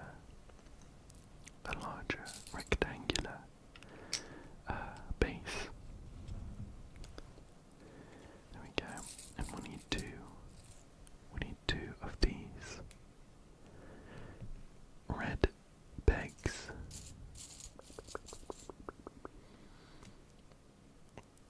There we go. And we'll finish it off with something symmetrical. Where is it? Here we go. There we go. That goes there. And that goes just there. Perfect, perfect, perfect. We have quite a long brown Lego piece here. And we need two of these kind of log-like ones.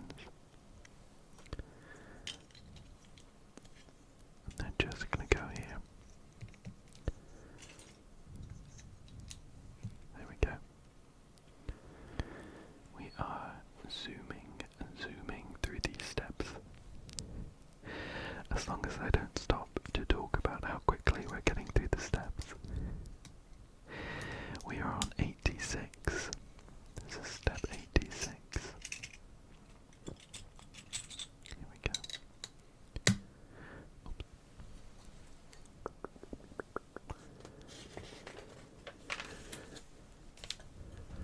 For 87 we just need to do actually three pieces. A tan one like that, and two of these white longer bits. And they're gonna go just here.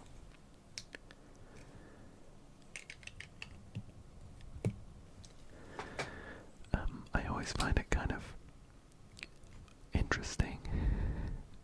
That's not quite the right word, but nostalgic in a weird way to kind of use those larger, chunkier bricks, like these ones, because it reminds me of the Lego that I used to play with when I was much, much younger. They were all these chunky sized ones. They were never really smaller than that, or shorter. And pretty much all of the Lego sets you can buy as an adult. These ones, and like the Christmas ones, they use much smaller pieces like this, which is nice. I like the detail that those smaller pieces give. But it's just, I just find it a little bit nostalgic using those larger ones and kind of hearing them clink, clink, clink, clink about. Much kind of bassier and heavier sounds. This is just gonna go that way.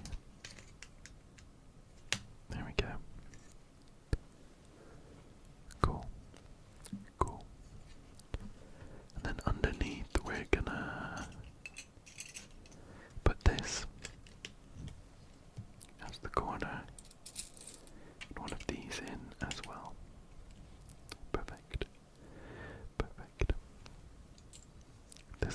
This is gonna fill in the gap with a small brown cylinder just going there in the corner.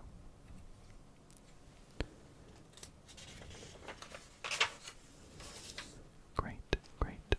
We're gonna make one of these black pieces now.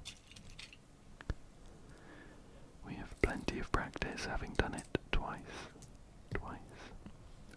before, and we know all of the hints and tips to do it well. We'll put that in there. I say like hints and tips, it does actually tell you in the instructions to put these bits together first. I ignored that the first time I made one of these, so it's completely on me. There we go. And that's gonna go onto that like that. Perfect, perfect, perfect. This one is chunkier than the previous ones we've built. And we're getting started with the green grass, where we need 4 of these squares. One of these smaller squares, a corner, and some of these longer pieces. That one and a small one. There. Perfect.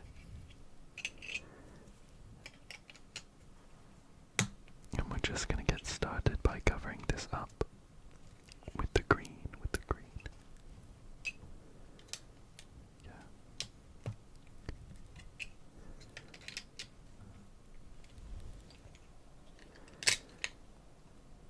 And the last few pieces here. Again, leaving a mysterious hole. I'm pretty sure at this point it's gonna be for like trees or something. But there we go. This is quite a sort of pleasing thickness and weight to it. I like that. I like that. We're gonna be building a portion of like a wall now. So we're gonna need a bunch of these tan pieces. One of those long ones. A corner. I can find it. Here we go. One of those. And 2 of these interesting shaped ones. They've got like a curved slope. Attached to them. So 2 of those, and we'll just build it up around the corner here. I'm not sure if calling it a wall would be the best description. It from the preview, it's gonna be mostly empty, but with some tall pillars. So I'm not quite sure what you'd call that. Almost like ruins or something. But there's that. And next up, for step number 94, we need quite a few small pieces. One of those. A triangle there. A white L, if we can find that. There we go.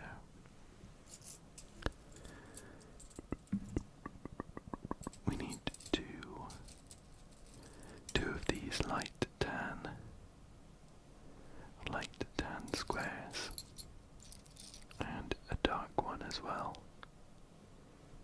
If you can find it. There we go. We need this as well as this, and that's 1, 2, 3, 4, 5, 6, 7, 8. 1, 2, 3, 4, 5, 6, 7, 8. Perfect. We've got all the pieces we need. And we're going to put them together into maybe like steps.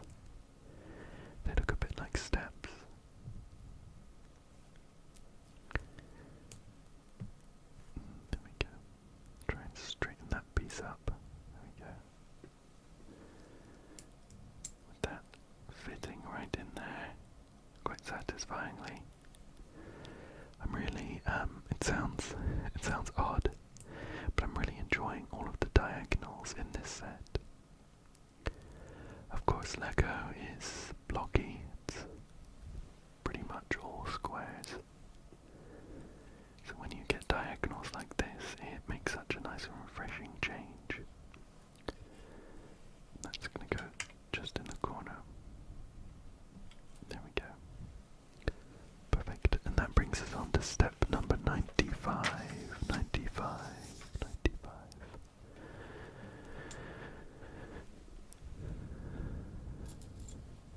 We need four of these green L's with the corners cut off.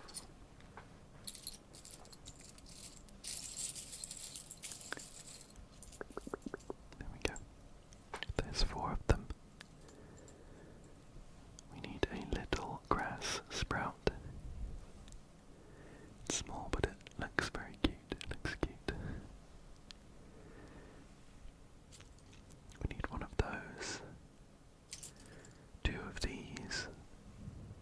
We need another one of those. We do also need a darker coloured one. So I'll grab that. There we go. And that's everything for this step. We're going to be putting these green corners around the hole here to make a lip, like with the other pieces we've done. Okay. Perfect, perfect. And some of these smaller bits are going to be dotted around the place, just acting as like some natural interest points, like rocks and bits of grass. That's going to sit right in the corner there, with the grass sprouting out of it. That's cute. That's cute. And with this on the other side here. And there we go. And I'm excited for the next step because we get to put down these pillars. These pillars. Very fun. Very fun. They're just going to go around the wall. There we go.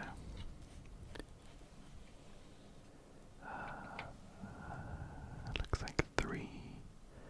A distance of 3 apart each time.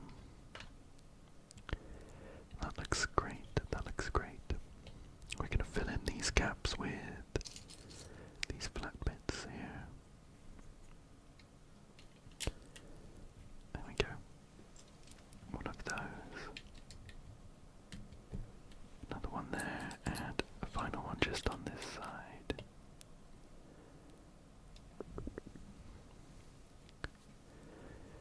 Perfect. Get the fluff out the way, and that's going to look beautiful, beautiful, beautiful. Oops. There we go. Looks great. We're gonna build I think like a roof atop to these pillars now, so I'm gonna put that over to one side, and we'll start with this long white piece here. And a smaller kind of clay, almost like terracotta coloured piece there. It's a very nice orange. It's a very nice orange. I'll put this bit underneath, and a couple more of these orangey brown bits.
also need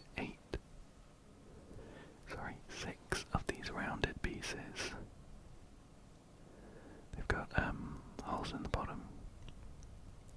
Rounded pieces. So there's 1, 2, 3, 4, 5, and 6. And we also need 1. I think maybe it's the one I picked up earlier on. 1 lighter orange one. Tan coloured there. And we're just going to alternate between a flat piece and a rounded piece. These are going to be roof tiles, I suppose. So a flat piece and a rounded piece. A flat piece and a rounded piece. And I got caught up in the pattern. It actually wanted me to put down 2 flat pieces in a row on one of these. I can't quite get that piece off without breaking the whole thing apart, so I used the tool here. It was supposed to go flat, rounded, flat, flat, rounded, flat, rounded. There we go. So 2 flat pieces in a row there, then a rounded one. Then a flat one and a rounded one sitting in the corner. Like that. Like that. Then flat, rounded. Then flat, flat, rounded. A fun pattern going on here. Not that lighter one. Okay, flat, flat, rounded, flat, flat, rounded, flat. And I've picked up a rounded one, so we'll go ahead and put that in place. Rounded, rounded. And then we'll go the lighter coloured one, and then the darker one. Cool. And we're going to do the same thing with the next row up, but we need even more this time. We need 11. We need 11 of the flat pieces. 1, 2, 3, 4, 5, 6, 7, 8, 9, 8, 9, 10, and 10, and 11. We still need 6 of the rounded bits. So there's 3, 4, 5, oops, 5, and 6. Try and separate those so I can see them clearly. There we go. And we need 2 of the lighter pieces. There we go. And let's get going. So we'll start with a flat one, then a rounded one. It's pretty much going to match up with the pattern below, but with a couple extra pieces around the corner.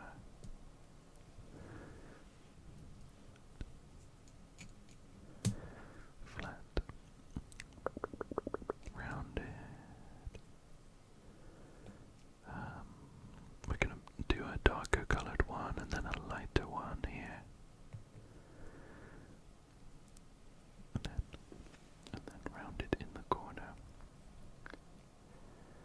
And then carrying on with the longer edge. Flat, flat, rounded, flat, rounded. This looks great already, and I'm not even finished.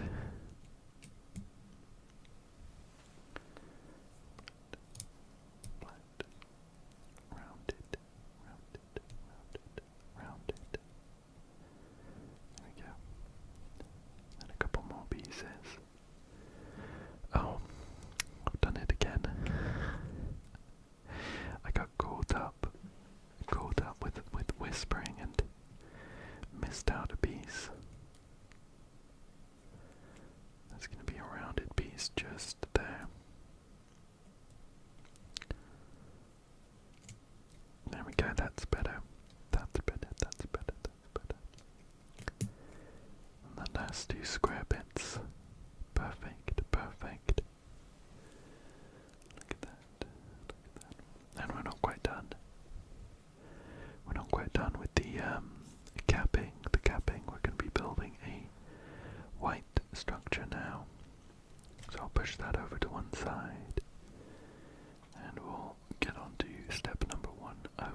arches here that we're going to be putting on. Just there.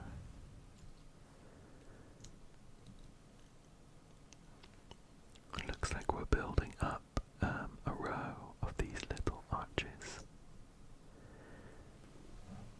And then the pieces with the holes in them to get a really nice decorative trim, I guess. Make sure that's nice and straight there. Perfect, perfect.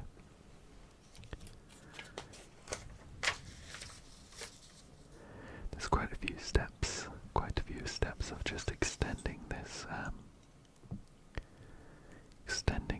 pattern.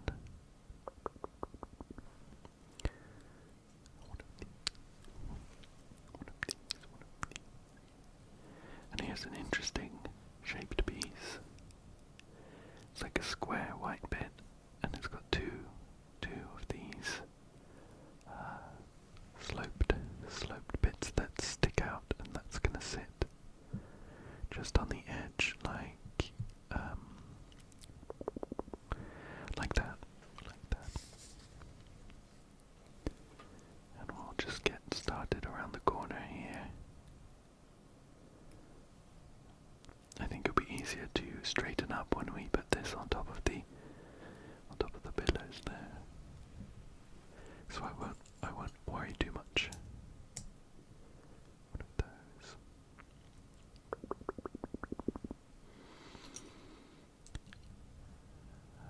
Another one of these funny shaped ones.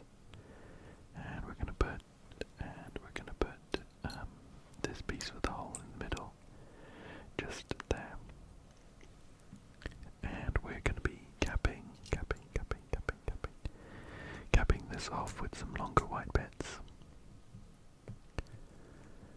This will make giving it nice and straight a breeze.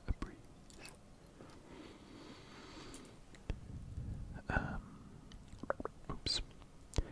That needs to be one over.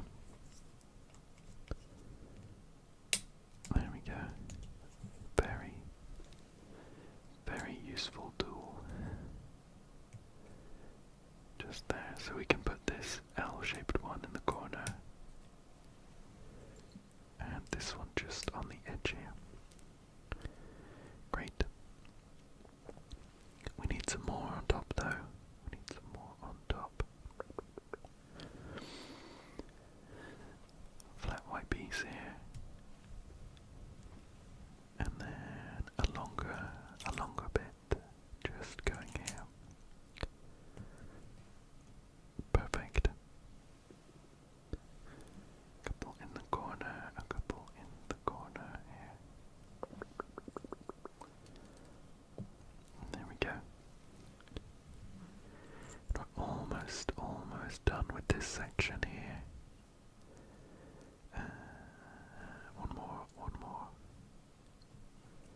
One more flat bit. And then we can flip it upside down. I think.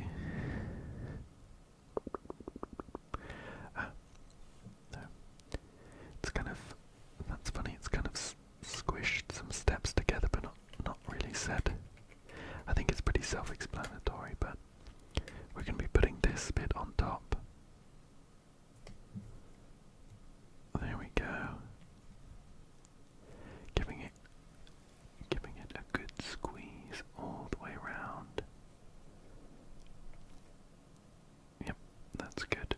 And then we're flipping it upside down to put some bits on the bottom.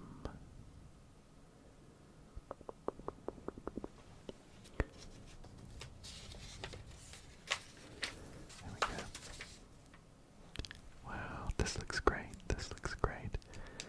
We have some of these interestingly shaped pieces that we're just gonna clip onto the bottom, and they're gonna line up, I trust, with the pillars. We'll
the side.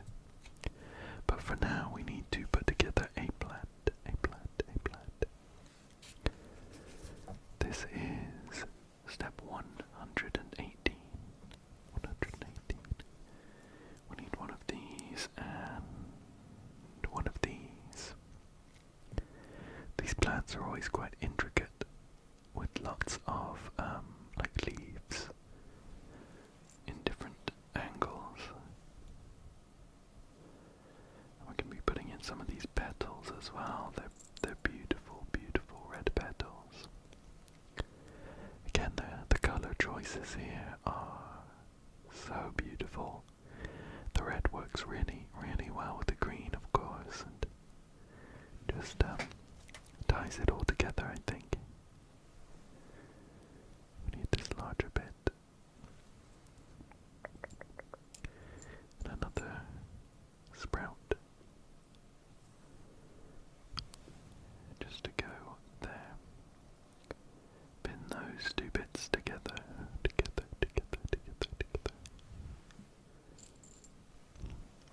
Is this gonna be like a climbing plant, or what's the opposite? Like a hanging plant, I suppose. Lots of leaves.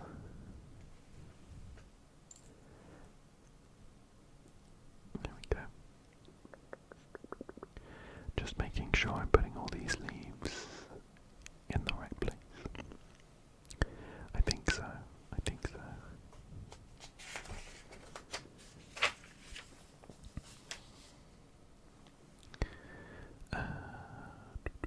We need seven of these leaf bits now.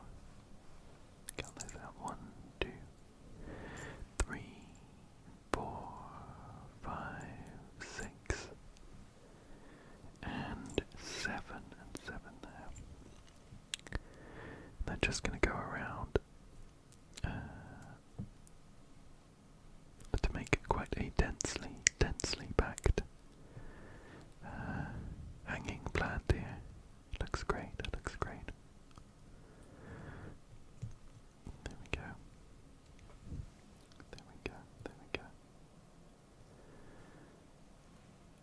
And we'll do the same on the other side,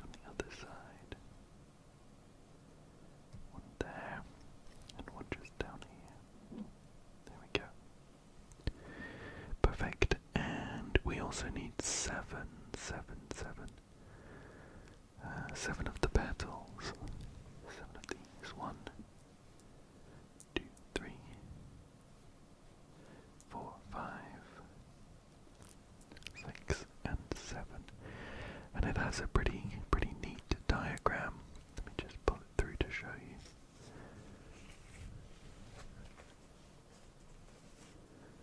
Just to show you the suggested positions, I suppose, of all of these leaves and petals. We'll follow along.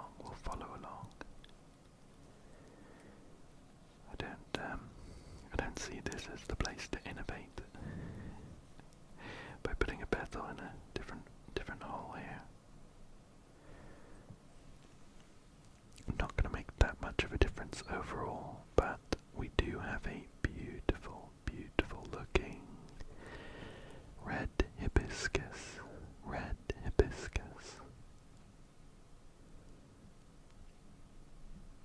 There we go.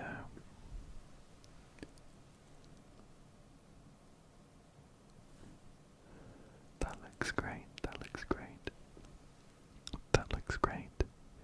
And it's gonna clip onto the wall that we've made.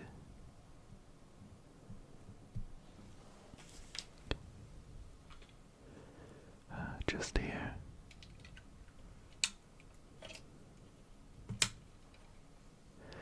And it will hang, I suppose, but I think it's maybe supposed to give the illusion that it's attached to that little sprout we've put down when it's sort of stood upright.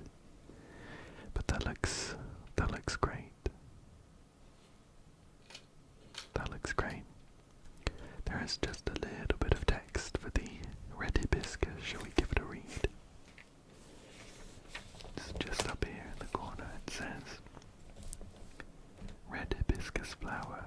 Hibiscus rosa sinensis.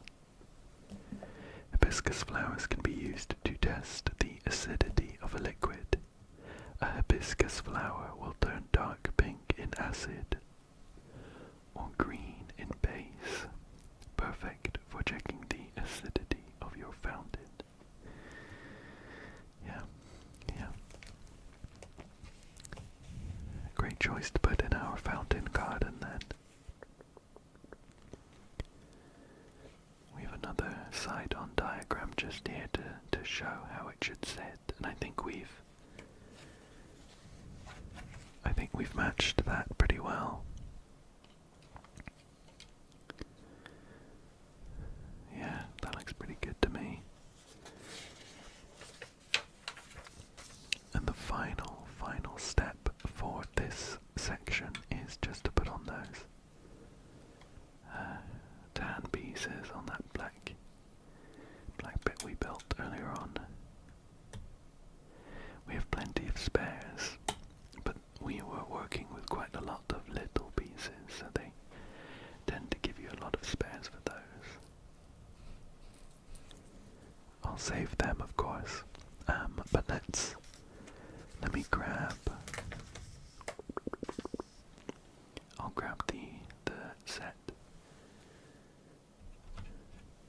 Although I'm running out of places to hold it.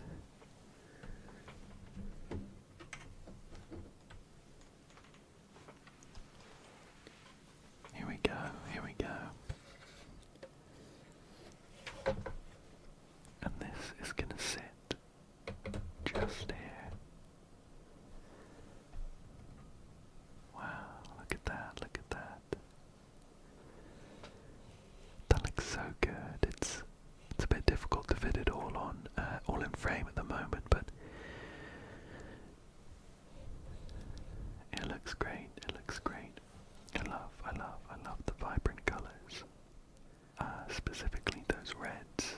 The reds of the red hibiscus so far stick out quite a lot, but in a great way it ties it all together with all of the other beautiful colours. Love it. Okay, so bag number 8 seems to be pretty similar to the last bag. So we're going to be putting together another section.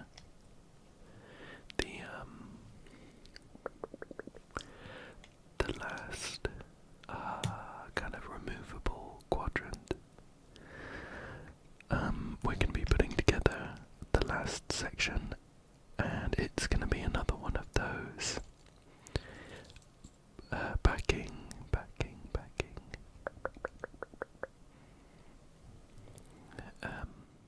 backing parts with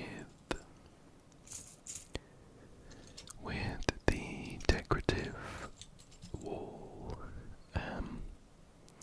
pillar section on it. So it's going to be pretty similar. I think we might be looking at a different plant.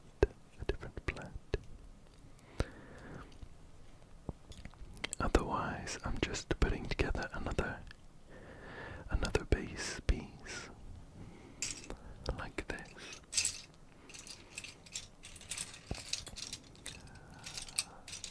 Here we go. Just putting this piece there with another one of the tan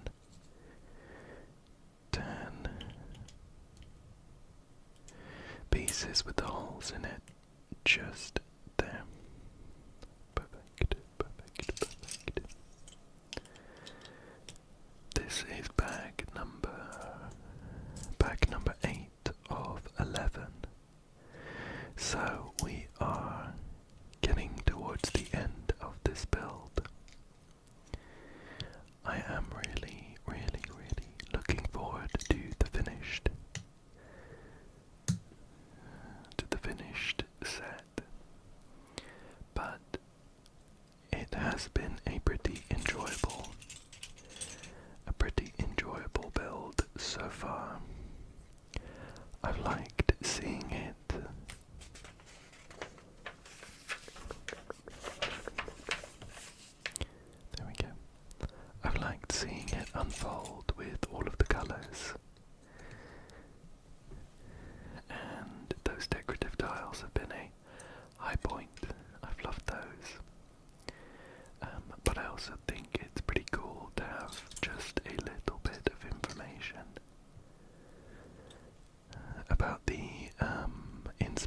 sections behind the set are kind of sprinkled in there. There was quite a lot at the beginning, but every time we build a nice plant or use some of those tiles, there's a bit of information in the instructions about how they were inspired. So I think that's cool. Oops, we need a flat white bit that's one longer. Here we go.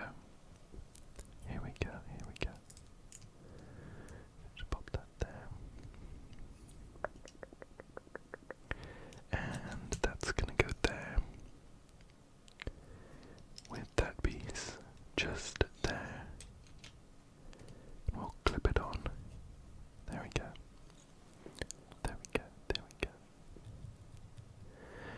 Next up we need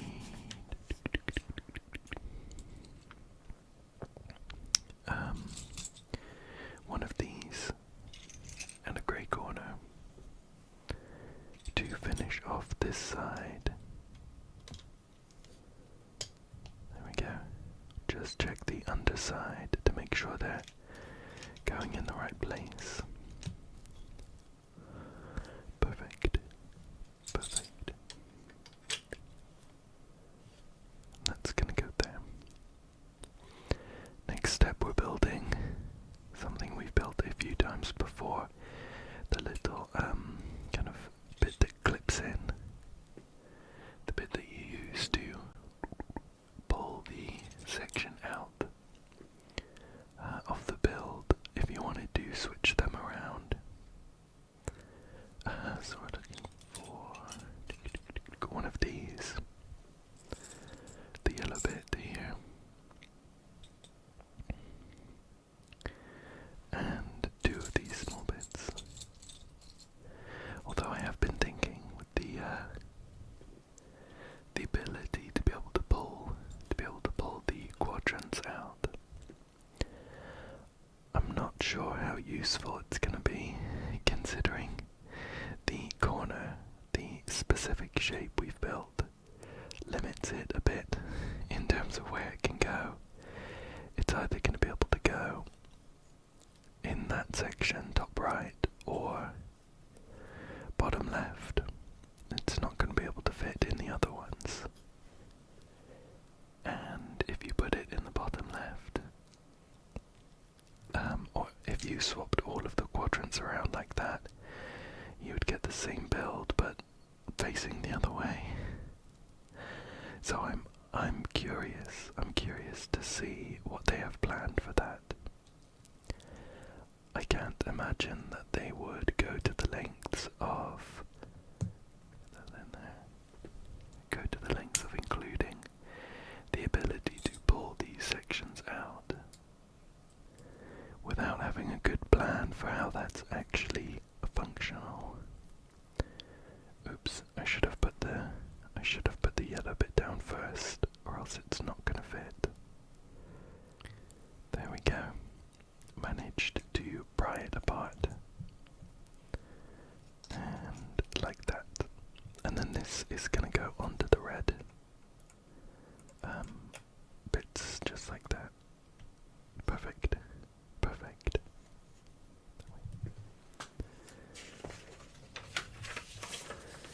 We're now on step number 138. 138. And we're going to start covering the top of this section with some greenery. So one of those. A small. We'll get this corner too. And a small bit like that. I'm just going to be filling in these parts. There's one. Two. And the long bit just there. Then 3. And 4 of these large goes down. And then we're just filling in the section around the hole here.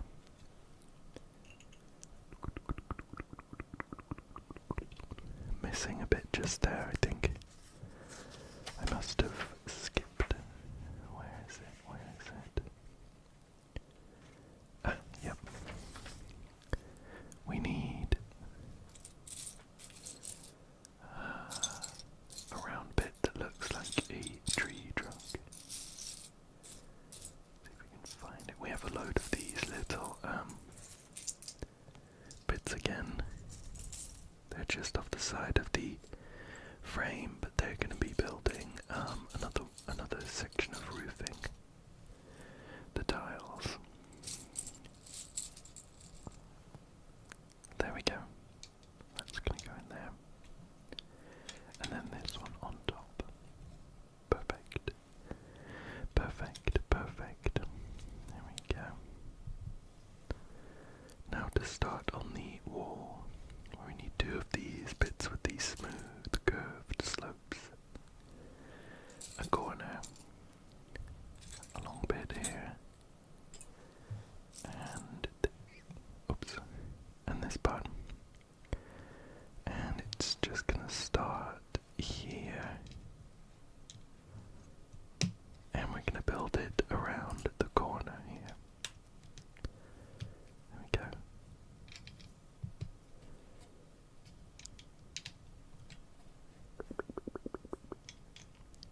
Perfect, just like that. Next step, we need quite a few parts. So let's pay attention to make sure I counted them all. Okay. Okay. So it's going to be in this pile of small bits here.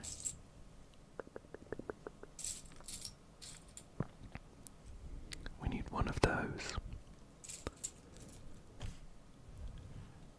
Two of these. One of those triangles. We need that.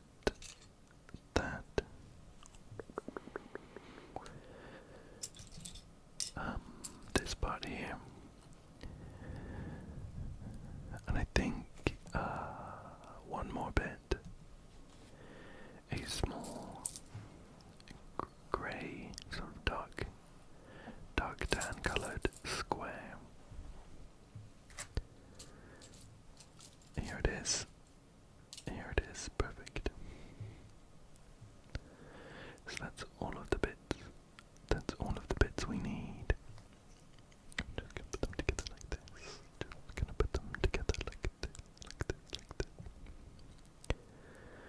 It's gonna be another set of, I guess, like steps or something. Just a decorative corner. It's gonna slot right there. There we go. And they all fit together quite pleasingly in terms of the colours and the shapes there.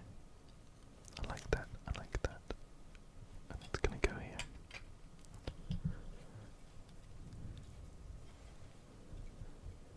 Great.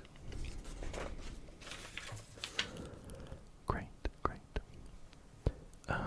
We have a couple of small rocks. Small rocks. Two of these. One's gonna go just here. And the second one is gonna go just there. With a space for a plant to go in there. Made up of one of these brown clips. And this, which, this piece always reminds me of, like claws you would give to a Lego person to hold as a weapon, because they always use these as like Wolverine claws almost. But today it's gonna be like a frond, like a plant leaf. So we have that there. We put in the lip around this hole here. One,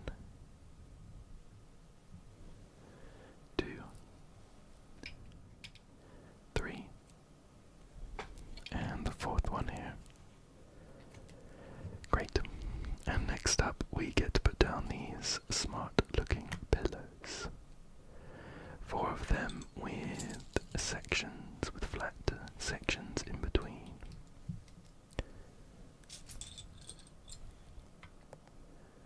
There's 2.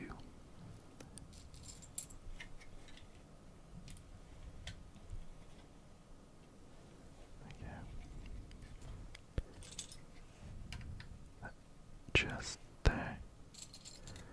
And one more after this. The 4th one just here.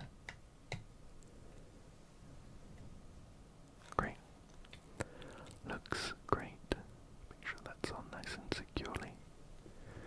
Perfect. And now we're going to be putting together the section that goes on top. So I can push that to one side.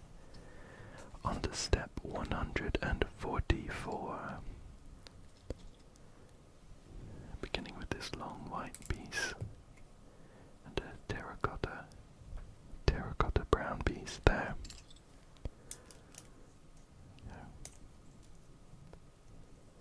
And a couple smaller bits just along the side. Yep. A 4 and a 6. With a small square just going there. See if we can find it.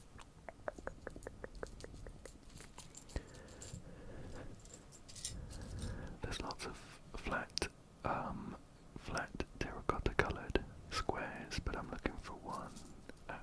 Here. One with a stud on top. Great.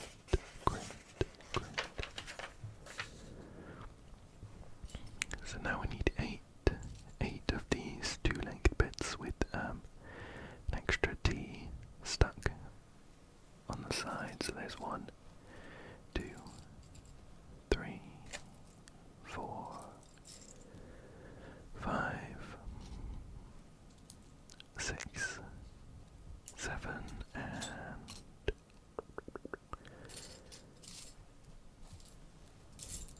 8. Perfect. We also need 1 square, another one. Here we go. And like a regular 2-length bit. Here we go. Perfect. And we're just going to be filling in this inner section here. Exactly the same as we did with the last bag. There we go. Then just fill in the inner corner like that. And all done. Perfect.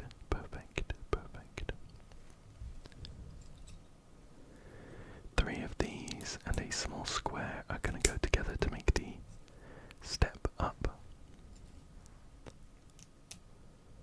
Like that. 1 more along this side. And a square to fill in that gap.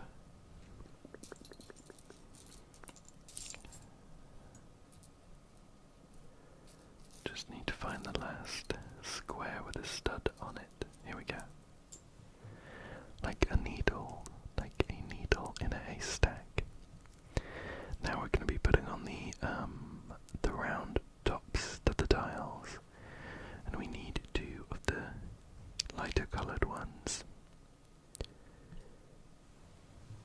9 of these darker coloured ones. There's 2, 3, 4, 5, 6, 7, 8, and 9. And we also need 6 of the rounded bits. These ones. So there's 1, 2, 3, and 4, 5, and 6. Great.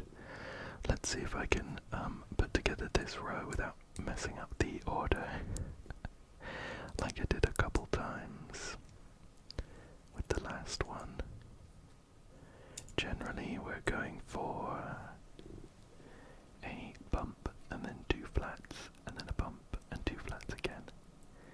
But it changes slightly in the corner so that everything fits. It's really not that complicated. But when you get caught in like a groove of putting specific parts down, you lose track of where you are. So put one of these in here. Then we're doing the corner bit facing this way. Now watch out, this is where it might trip me up. Just one and then a bump. Ooh. Ooh, that was the tricky part down.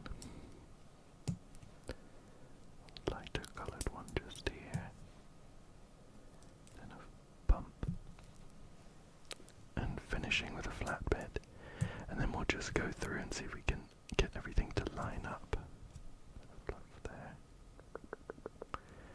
That looks pretty good, to be fair. Bits there. Yeah, not too bad. Nothing that you would notice unless you pulled out your magnifying glass. Cool. Now for the upper section where we need 2 more of the lighter tan colours.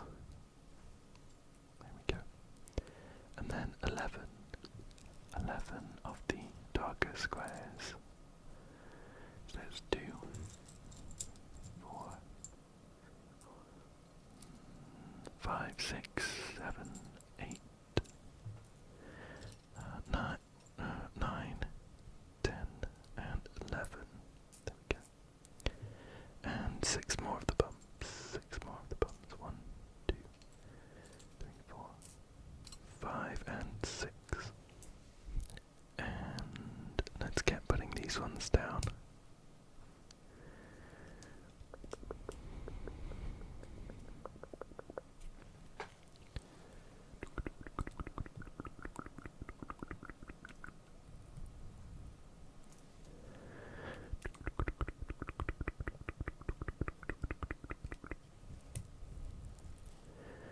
Then a light bit here. Another bump.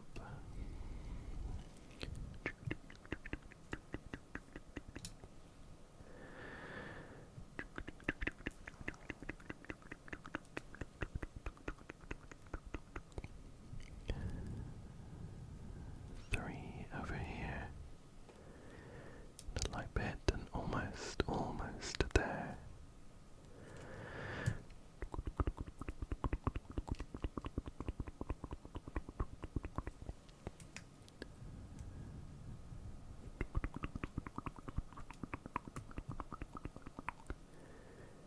And the final bit, and we'll go ahead and straighten them all up. Perfect. And we'll just straighten all of these ones up.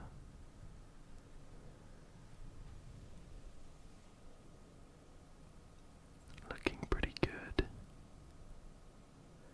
Yeah, that looks very reasonable. We're now going to build the white structural bits that go underneath, and we're going to need a corner and one of these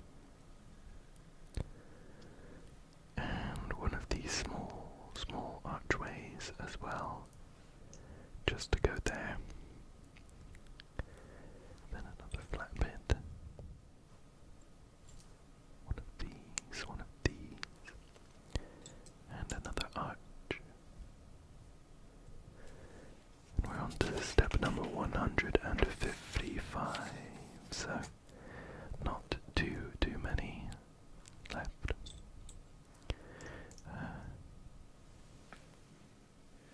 3 more bags though.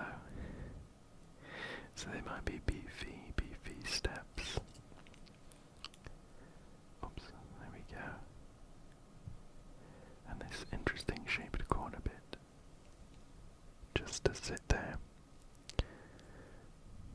Get these nice and straight.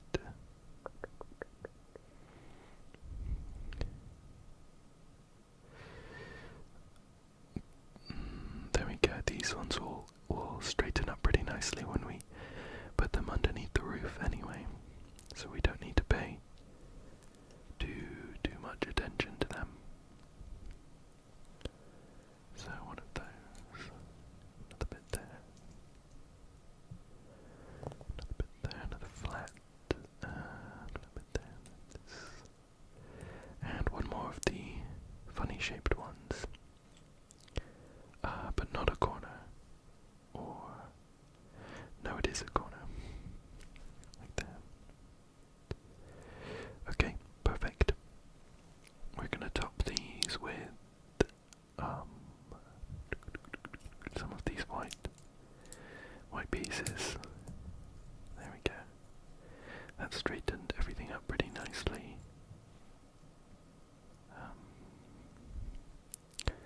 I'm pretty sure I did this with the last section as well, where I put it too far over. Let me grab my piece remover tool.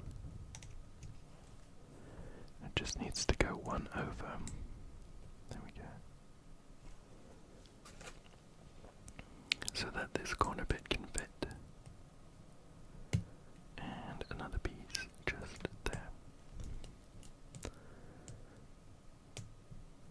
Great, great. We're not quite done yet though. We need one of these with a flat white bit to cap it off there.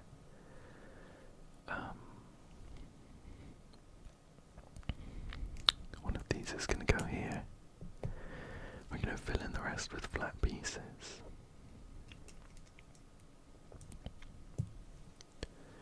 So one there,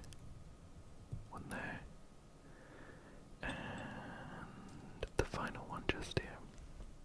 And with that we finished this structural bit to go underneath our roof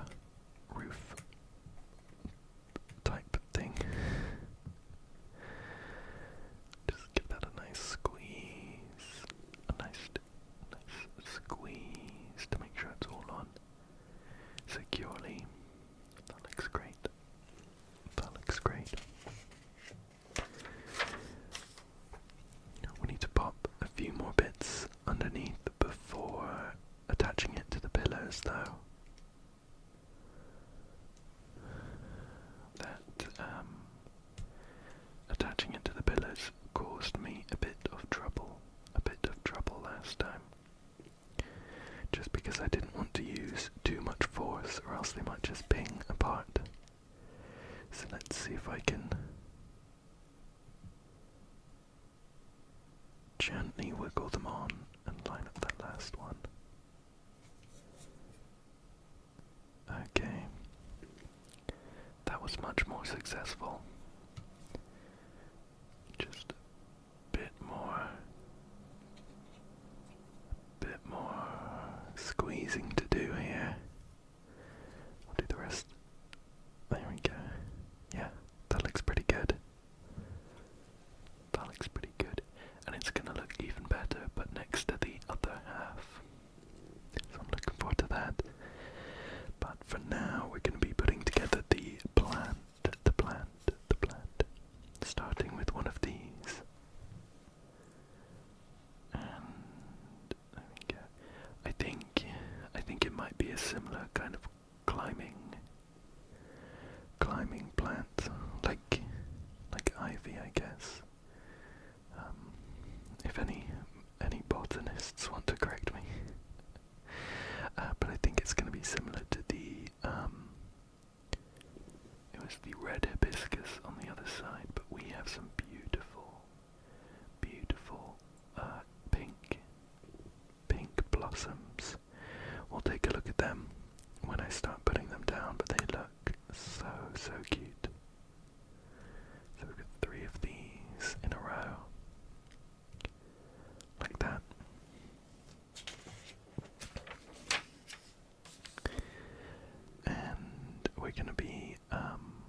some blossoms and leaves to kind of go dot, dot, dot, dot, dot.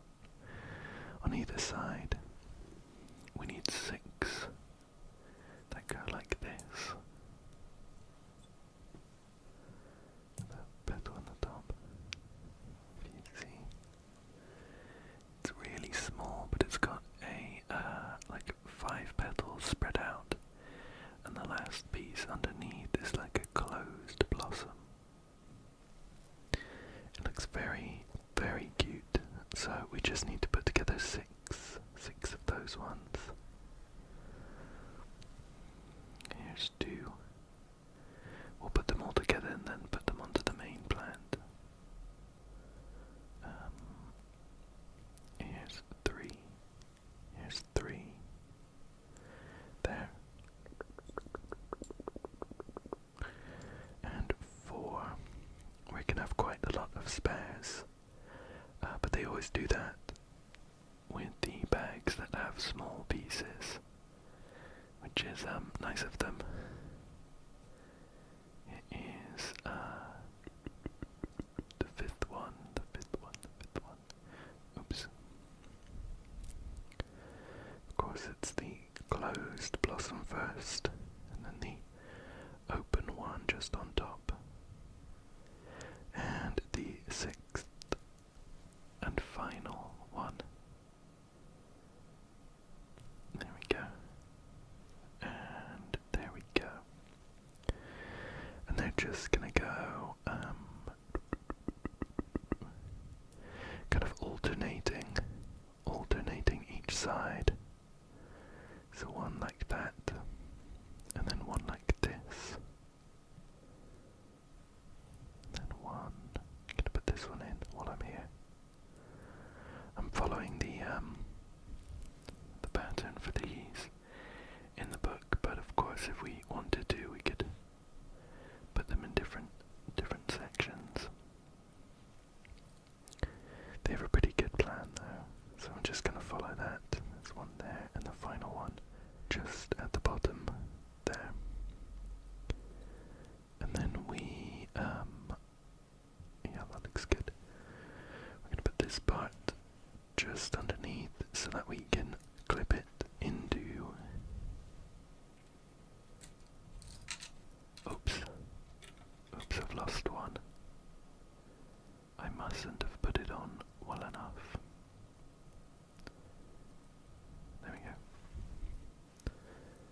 And it's just gonna go in here. Like that. Doesn't that look good?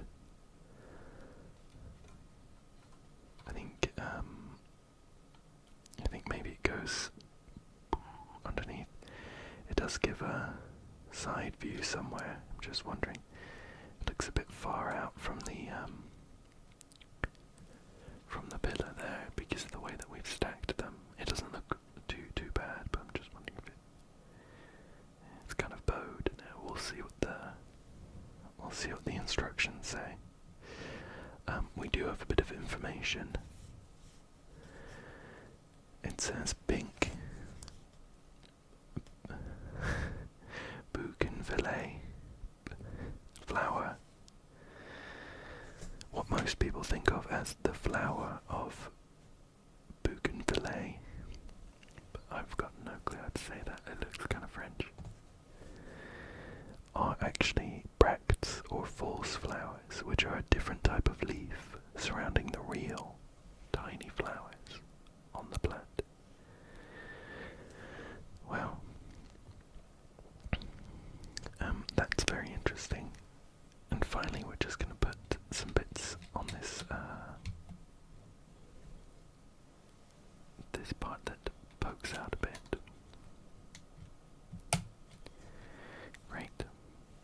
Great, and we can go ahead and put that in the main section. Oh, it looks good, let me grab it. Shift these spares out the way, and let me grab the main bit.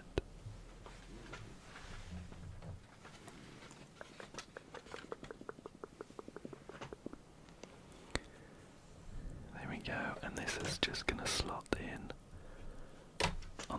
side here.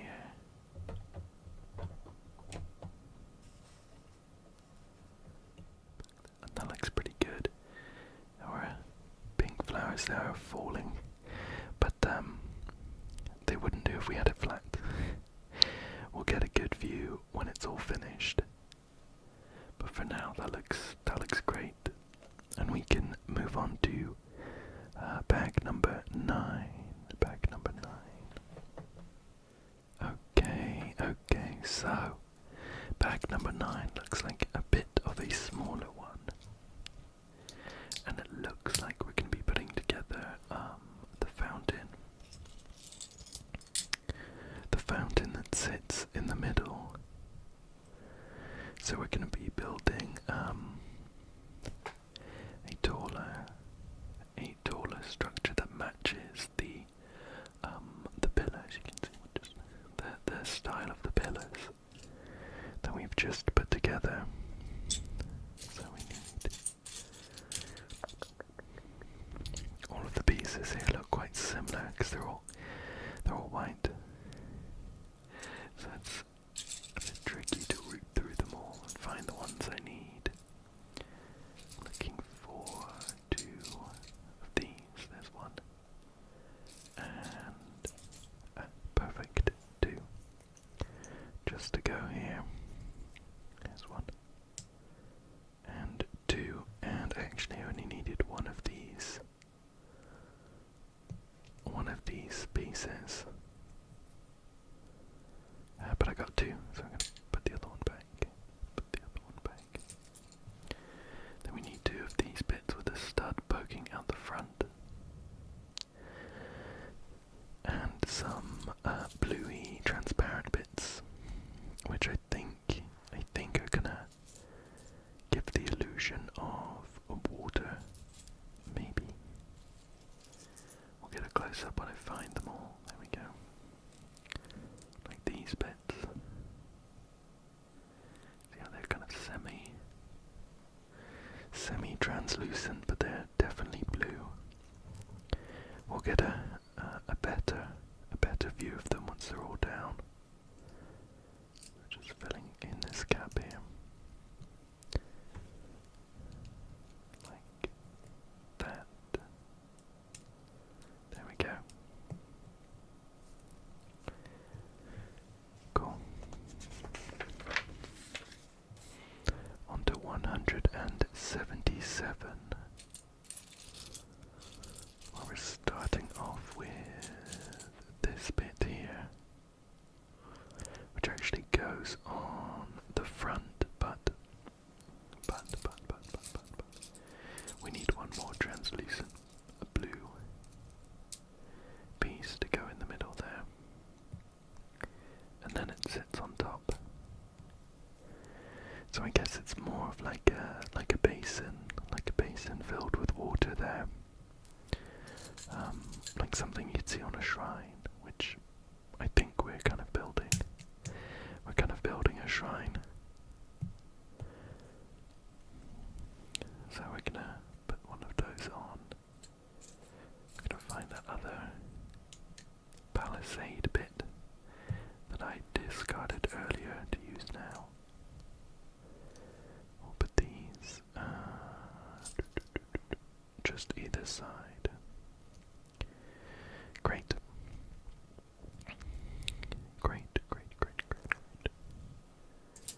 We now need one of these, and 2 of these. This is kind of a funny looking piece. I don't often see them with just one set right in the middle. Looks a bit like a cyclops. But we're going to put it together like this. And on there. So now we have the front. It looks a bit like a toilet at the moment, but we're going to improve it. It's just got one stud there, pointing in the middle. We're going to do something similar for the next level up,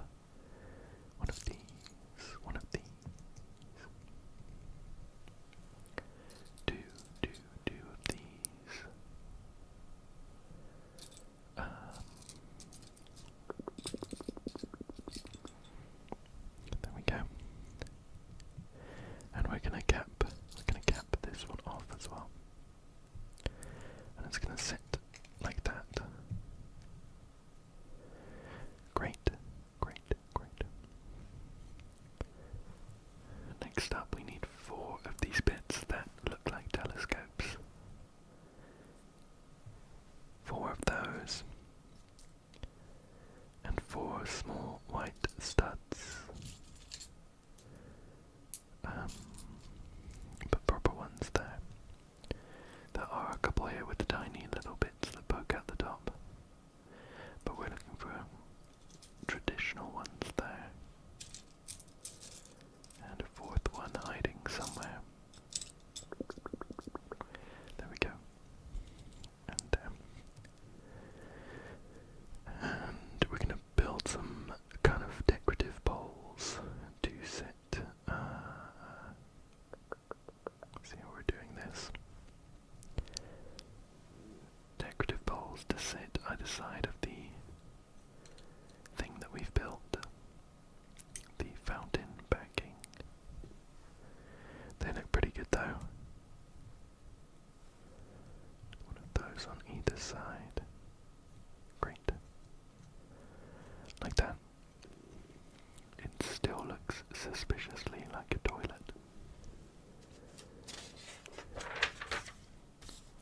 But it's picking up soon.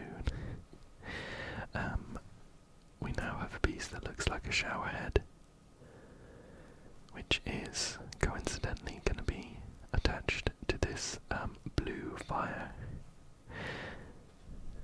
Translucent blue fire, which is obviously supposed to be water. It's going to sit there. I think that gives a pretty good illusion of some flowing water coming out into this basin. Two more decorative pillows using these candle-like bits. There. And a funny shaped bit has caught my eye, and I'm looking forward to finding out what it is. You might see it down there. We'll take a look in a second, I'm sure. There we go. Great. I love the use of the pillows on this piece here. It makes it look very, very elegant. We're going to give it just a little bit of a roof there, but with studs on the bottom, or else it's not going to sit properly. There we go. And one more. And now it should sit on top of the candle bits we've got. There we go. Yeah, that looks good. I like the archway as well. Great. Next up, we're going to be building a smaller version of the roofs that we've already done with these lovely terracotta coloured pieces. And we need one of these, two of these. I'm just gonna look. Oh, it's a frog. It's tiny, but it's a frog. That's so cute. It's gonna be sitting in the water, I suppose. We'll see. Where was I? Two of these. Four of these. 1, 2, 3, and 4. Quite a lot of pieces here. One of those. 4 bumps. 1, 2, 3, and 4, and then 6. 6 flat bits. 1, 2, 3, 4, 5, and 6. Yep. All good. We'll start putting this together. It's gonna look very, very similar to the roofs that we've already built, so hopefully all that practice of keeping the pattern will be useful here. There we go. That's gonna slot quite satisfyingly into the middle there. Then we've got these bits on top.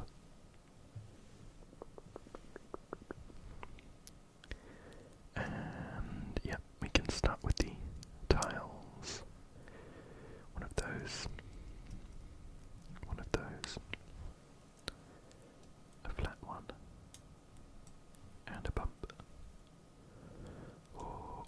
messed up. 2 flat ones and a bump. There we go. And another flat one there. And then up to the top level, where we have a flat and a bump. 2 flats. And a bump. And then finishing off with just a flat one. And we'll straighten all of these up. Great.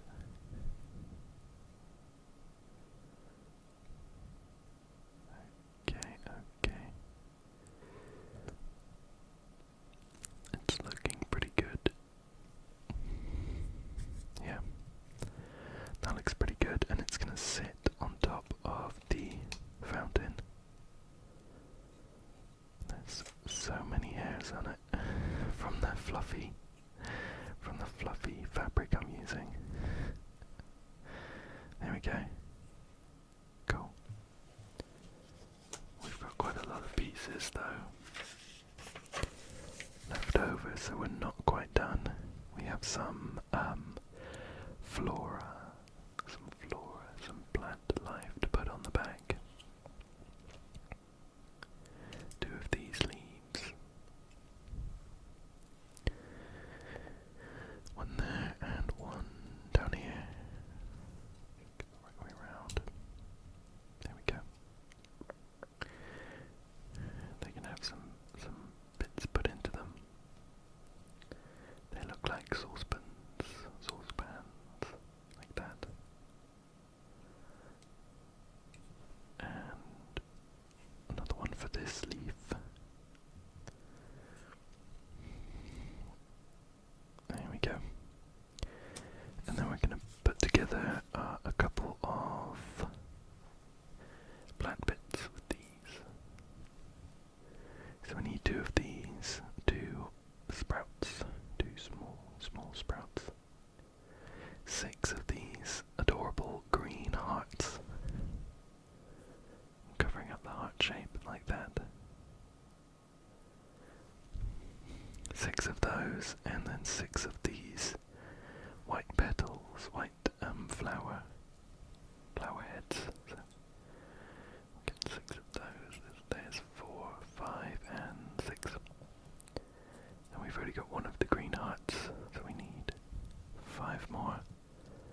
There's 1, 2, 3, 4, and 5. And we're just going to put them together into some nice shaped plants to go on the back. Go on the back of our fountain. We do also have some text. Some text to read, which we will in a second. In just a second. So the flower is going to look like this, with a sprout and a flower just, I think, sat on one of these tips. There we go. Gives it a very nice 3D shape, and it's going to sit just there. Maybe we can use it to cover up the fluff that's sandwiched in between some bricks there. There we go. That looks great. I like the use of the sprout to give an extra dimension there. But we're going to put together another one. We're going to put together another one quickly. It's going to sit a little lower. So 3 of these heart-shaped leaves. 2 of these flower heads like that. And then the final one is going to sit on top of the sprout like this. And that's going to go down here. There we go. That looks great. And we've got some text. It says, let me pull it over so we can read it together.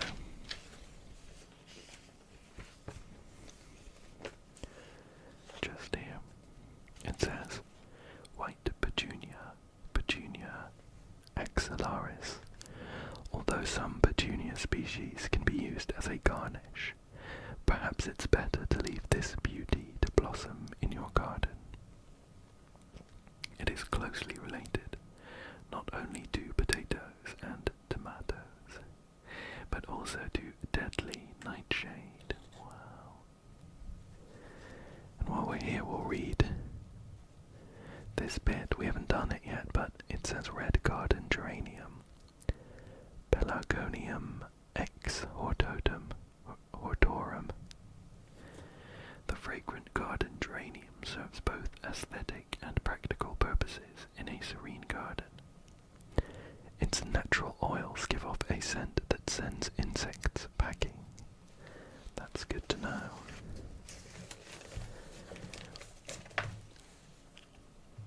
Let's put it together quickly then. To go in our, there can be plant pots actually sat there, so that's quite cute. We need 2 of these. 12 of these cute, red studs, but they are shaped like little flowers. There's 1, 2, 3, 4, 5, 6, 7. Another way. 8, 9, 10, 11, and 12. And 2 of these spiky plant bits. Let's do them. And these plant stems are just going to sit in the pots. There's 1, 2, 3, 4, 5, 6 spikes, so that is enough for 1 flower head per spike.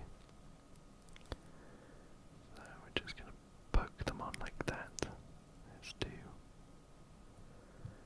3, 4, 5, and slightly fiddly work, and 6, and that looks great actually. Just those few pieces, and we have a beautiful looking plant pot filled with red garden geranium. Oops. And if I spin these upside down, oh, that's my bad. I had the whole thing upside down. It's just gonna sit in there. There we go. Whoops, we've lost one of the white petunia. Let's get that back in place with a nice firm push. That should be pretty secure now. And we need to put together our other pot full of geraniums. So put that in there, and then we'll start working with the 6 flower heads going around. There's 3 of them, somewhat randomly. There's 4, 5, and the final 6th one. Great, and we can put that inside this. Jam it in there slightly. Give it a push. There we go. That looks great. That's such a beautiful back to the fountain that we've got.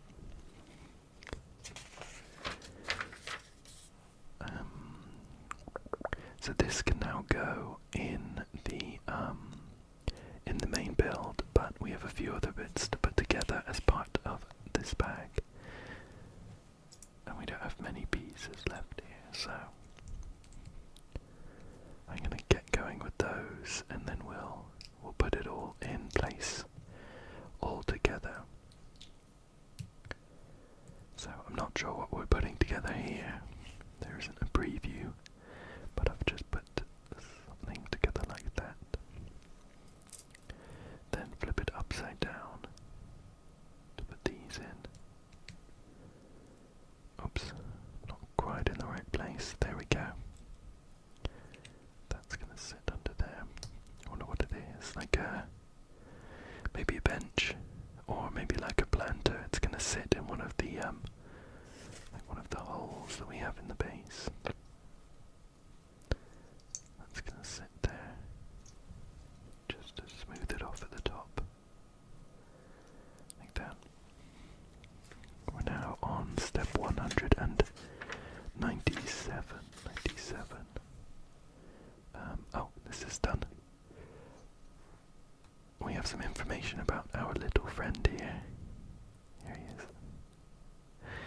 it says Iberian water frog,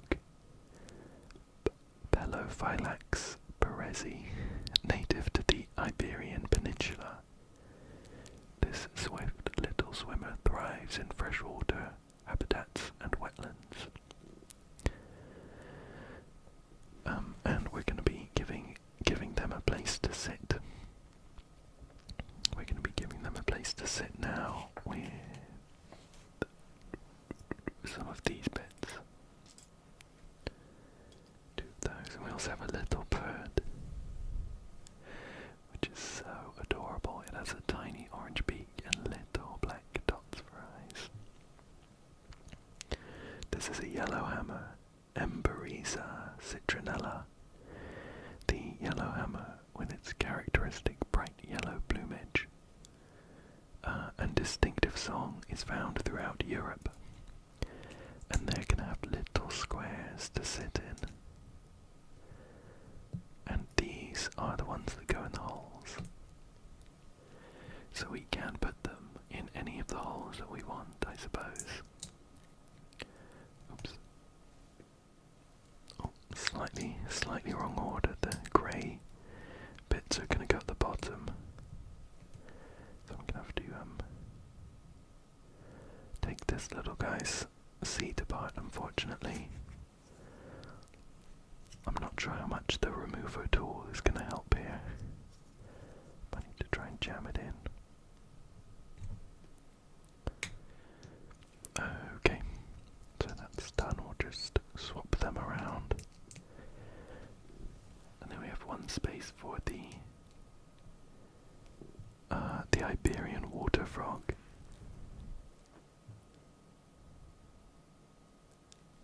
So cute. And one for the yellow hammer. Come on, there we go. And with that we're done with this bag, and we can put these bits on the main set. So let me grab that over so we can see what that looks like.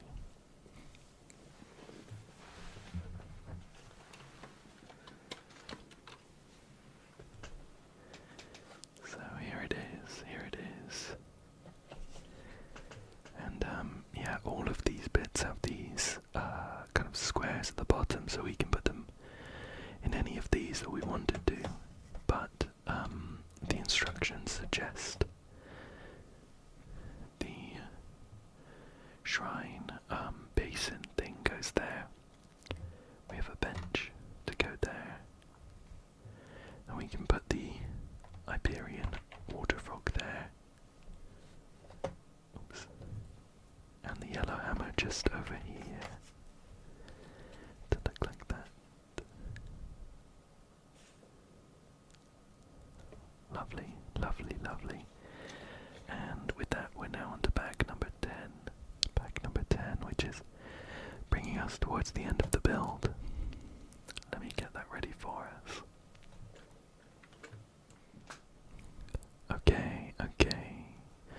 So, bag number 10 is going to have us build the central fountain, the big round one. And by putting these 3 translucent blue bits on, that is step number 200. We need one more though, or else we will not have finished step 200. There we go, Phew. We have that there. We have a couple bits to fill in the corners. We have a couple of these cuboidal shaped ones with studs poking out of 2 sides. So they're going to be sitting on the corners with these studs poking outwards. So we need 3 more of these.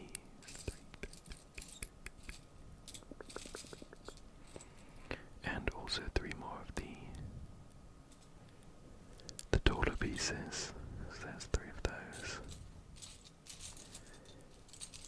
There's 2 and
they're so small, you can't use a lot of force to spin them around, or else they're either just going to come off or you're going to move them too much. So there's a lot of precision there. But there we go. There we go. We have a square with a hole in the middle, onto which we are going to put some more translucent flat bits. So we're going to have a nice tiered fountain. And it's going to look something like this. So 6 of these on here. Just going around the edge, just going around the edge. So there's those ones. A couple more. They might be hiding underneath these round bits again. Yep. And just one more. Here we go. And that's going to go right in the middle. There we go.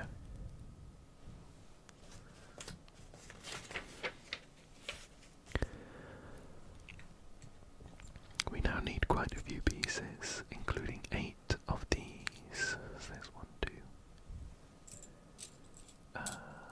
3, 4, 5, 6, 7, and oh, not that one. We do need it though. 8. We need 4 of these arches. There's 1, 2, 3, and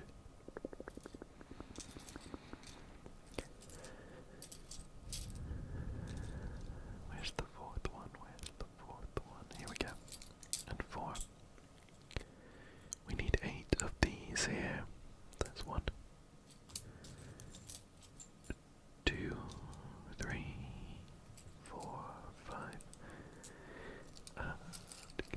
6, 7, and 8. We're not quite done. We need 4 of these squares. There's 1, 2, 3, and 4, and then finally 8 small squares. There's 3, 4, and 5, 6, 7, 8. Great. And we're going to be putting together 4 interesting looking shapes that I can see in the instructions are going to go together in an equally interesting way. I won't spoil it though. So we're going to have 2 of those like that. 1 there.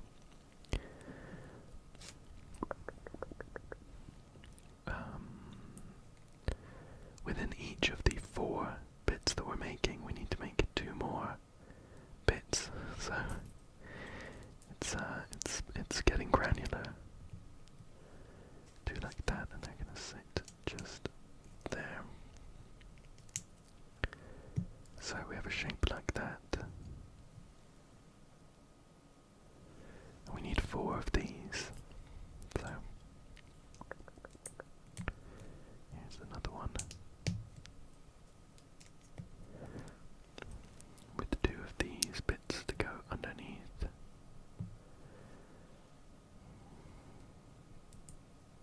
And they're gonna sit just here. Just here. There we go. Perfect. There's 2 down, 2 more to go. By the time I'm done with these 4, I'm going to be speeding through them. Making 4 things like the same is not too bad when it comes to some of these Lego sets. I think I've done ones where you need to make like 12 bits that all go together. Of course, the end result is usually worth it. And this one is looking good, so there's 3 of those. I've actually not done them right. They should go the other way, like that.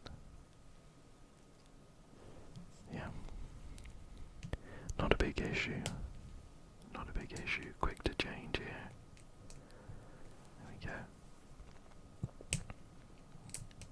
And one there, and one there. Perfect. So, just the final one to go. Those two bits on with the arch just on top of there. These bits, we'll put them in the right way. One just here. And one just here. There we go. And check out the interesting way that they all fit together. We're going to go around the base that we've already built to make a really nice circle, as well as a star in the middle with 1, 2, 3, 4, 5, 6, 7, 8 points. So like an octagon. That looks pretty good though. I love the circle there. That looks great. Oh. And I tell you what, it's gonna look even better when I flip all of these bits around to get them facing the right way. In my defense, it's been a long build. There we go. That looks good. That looks good. Now we can't see the blue bits poking out the side, so looking good. And we also get some beautiful, beautiful, beautiful painted tiles to go on there as well to complete the circle. These look so good. I love these bricks. Great job with these ones. There we go. Once they're all down, they'll kind of organize themselves into a neat circle.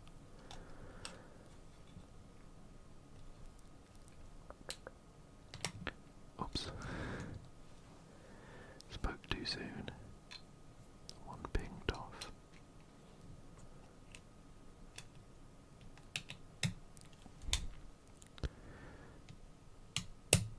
Okay, there we go. We made it, and that looks great. That looks great, and it's not even done yet. So, step 205. 205. We need quite a few pieces for that, including 6 of these interesting shaped blue translucent bits with the clips there. I think I've seen these used as like flaming fists for minifigures, in red of course, where they would hold that and it would look like they're kind of punching with fire. 1, 2, 4, 5, and 6. We need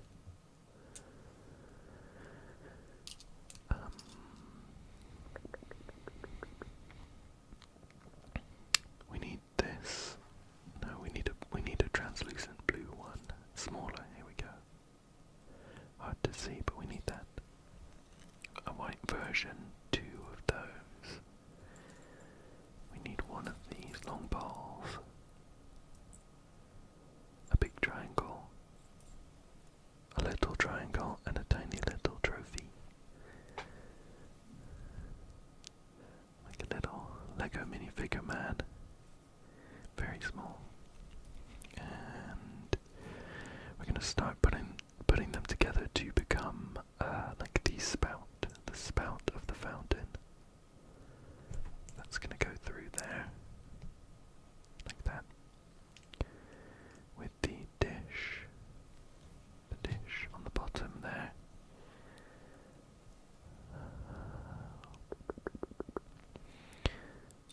The smaller one just up there. Oops.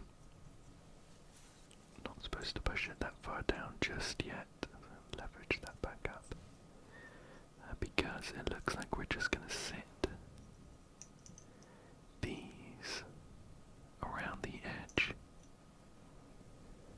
to be like water spilling out of the center of the fountain.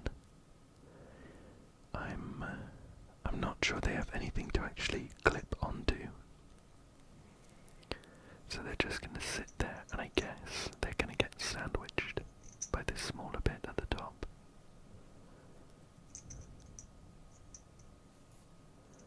There's a hair I can't get off. I'm going to try and get them to be sort of equal distances around, and we'll see how well they get fixed in place.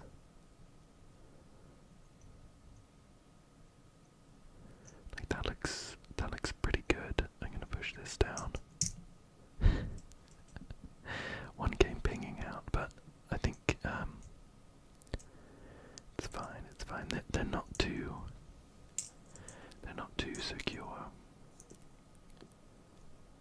I might need to bring this back up though. It's a nice idea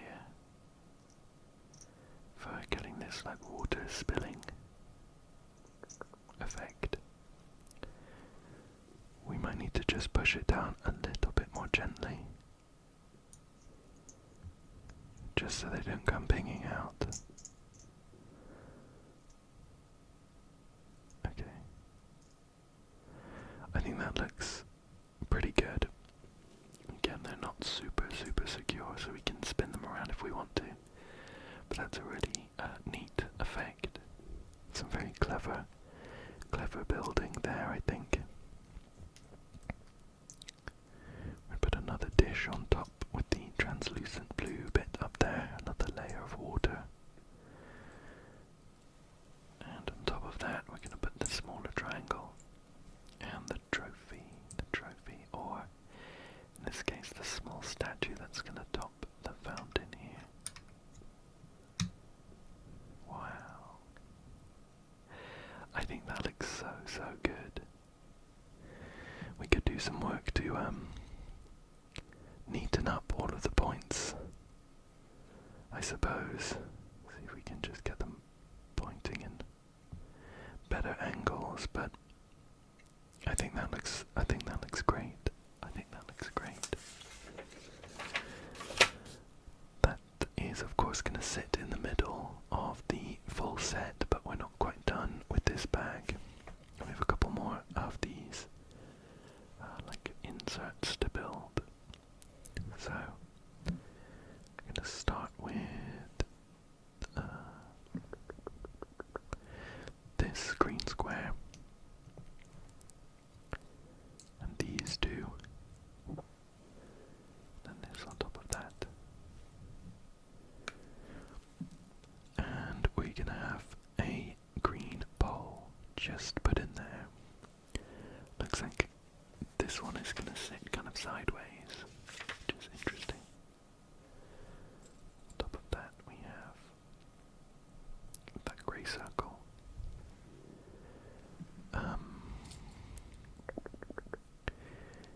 It's a bit off to one side. I don't think they addressed that, but it's fine. There's not much else we can do about that, I suppose. I'm just going to make sure I've put it together properly. We haven't really gone through too many steps though, so there's not really anywhere I could have got it wrong. I guess maybe having like two flat bricks on the top side would center it up a bit, but I think once we get all of the rest of the plant and get it in the set, you're not going to notice. So there we go. That's going to go on top of there with a brown pole pushed in as well. So we might need to jam it in a bit. They're going to have to share. There we go. That's pretty secure. Oops. Yeah, now that's locked in. And we're gonna put some plant bits on top. So one of these, 4 of these leaves. 1, 2, 3, 4 small green studs.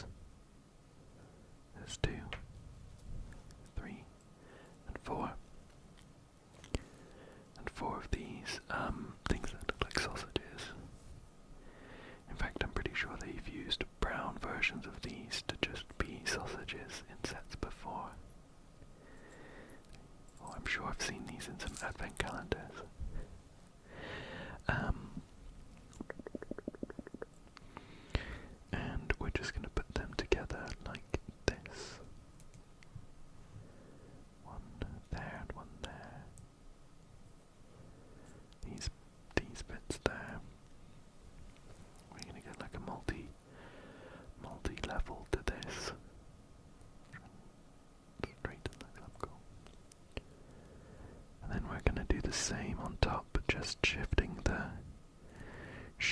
the orientation by 90 degrees. So we get like a nice multi-level there. That looks good. And then these green sausages, I guess are going to be like long leaves, long fronds. I wonder what type of plant this is.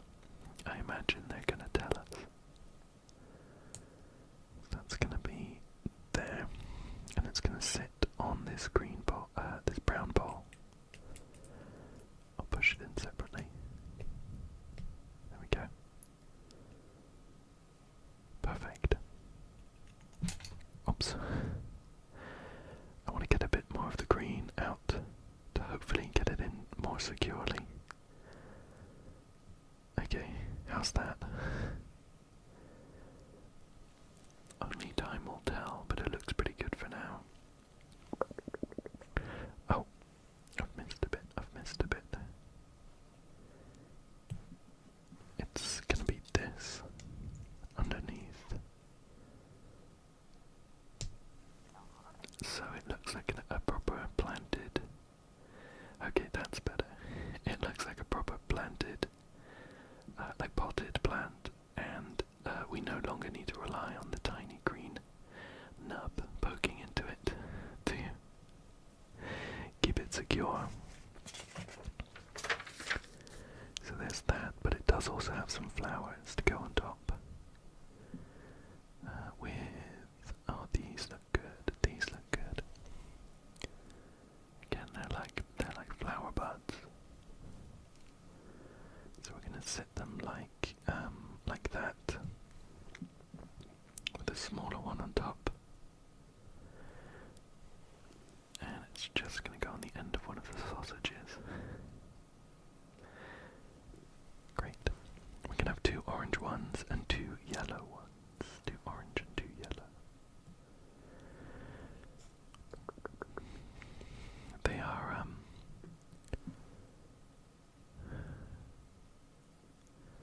just looking at these actually.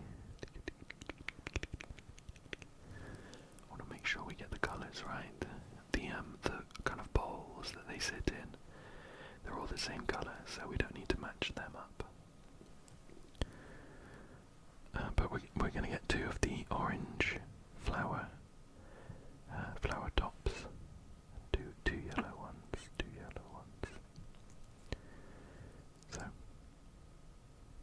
poke it onto the sausage. That sounds pretty bad, but it makes sense in context. Like that. To make sure they're all on securely. Perfect. But we have one more bit to go in the middle here. And it's gonna need one of these.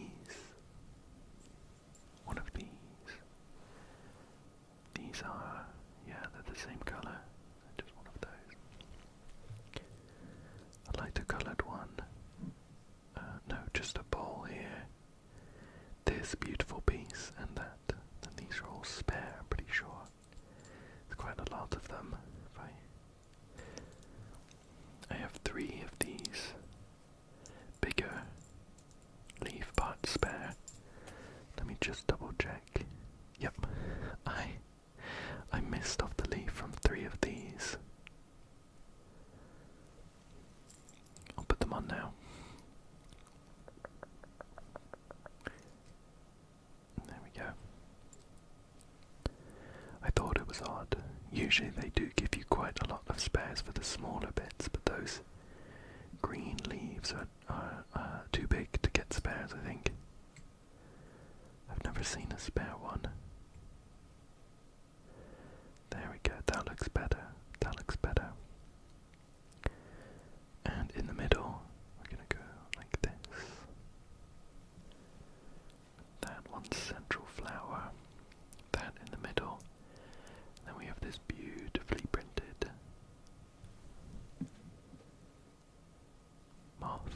This moth. I'm gonna put this together and then we get some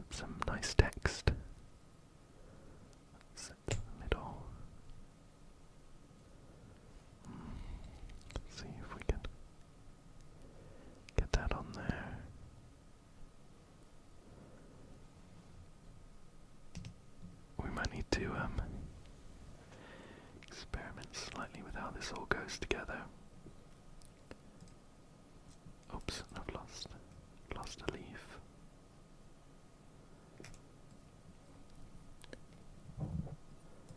We do definitely want that green bit poking out, but we need some of the brown.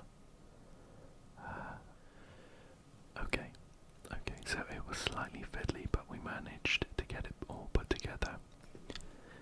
Let's read the text and then we'll put these two bits on the main set.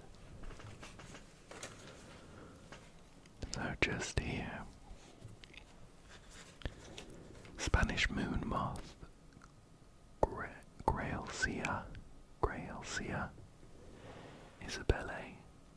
The Spanish moon moth, a stunning species with green wings and unique eye spots, thrives in the Pyrenees. A relic species, it has remained largely unchanged since the last ice age. Wow. And a bit of text just up here. That's the flower we've just put together, the French marigold. Tacites patula. Marigolds originate from Central America, but these aromatic little rays of sunshine are loved by gardeners and chefs around the world as decoration or a tangy twist to sweet desserts. Cool. And they've actually got the moth on one of the surrounding flowers.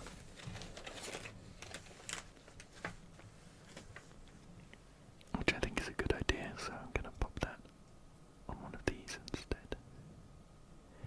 And then let me grab the main set and we'll put those two extra bits onto it.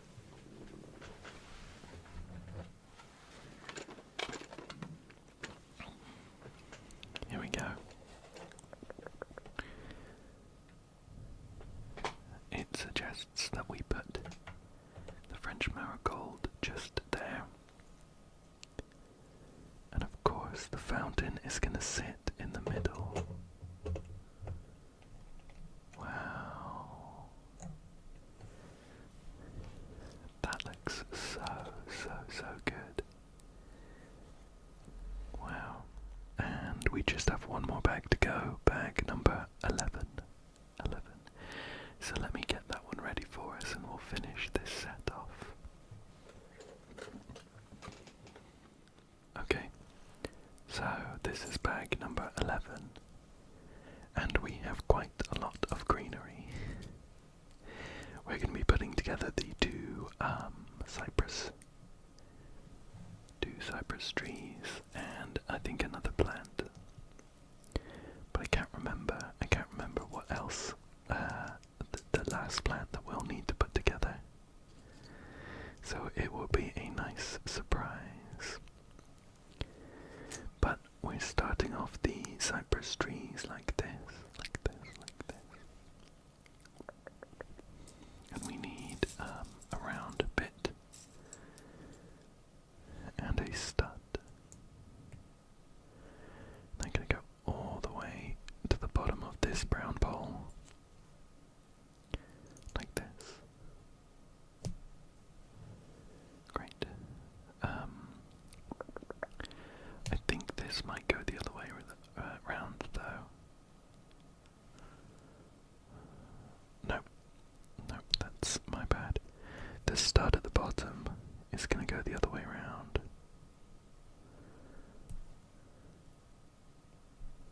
So that's going to go like this. Great. This is going to go on top of that. And we have a green cone to go on top of that. There we go.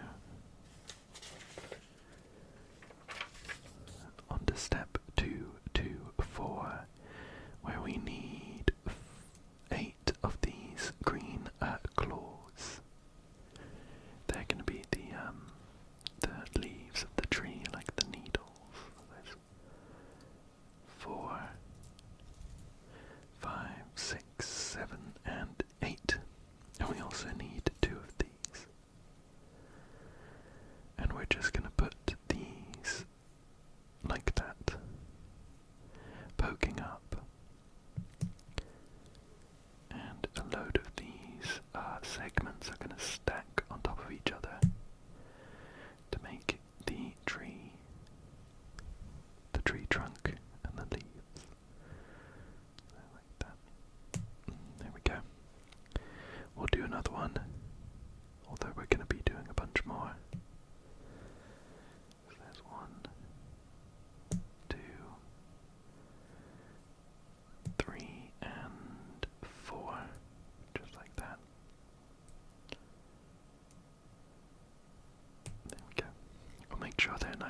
stand up. It will definitely help the construction of the tree, I think. And they're going to slide down onto this pole. If I can get them there.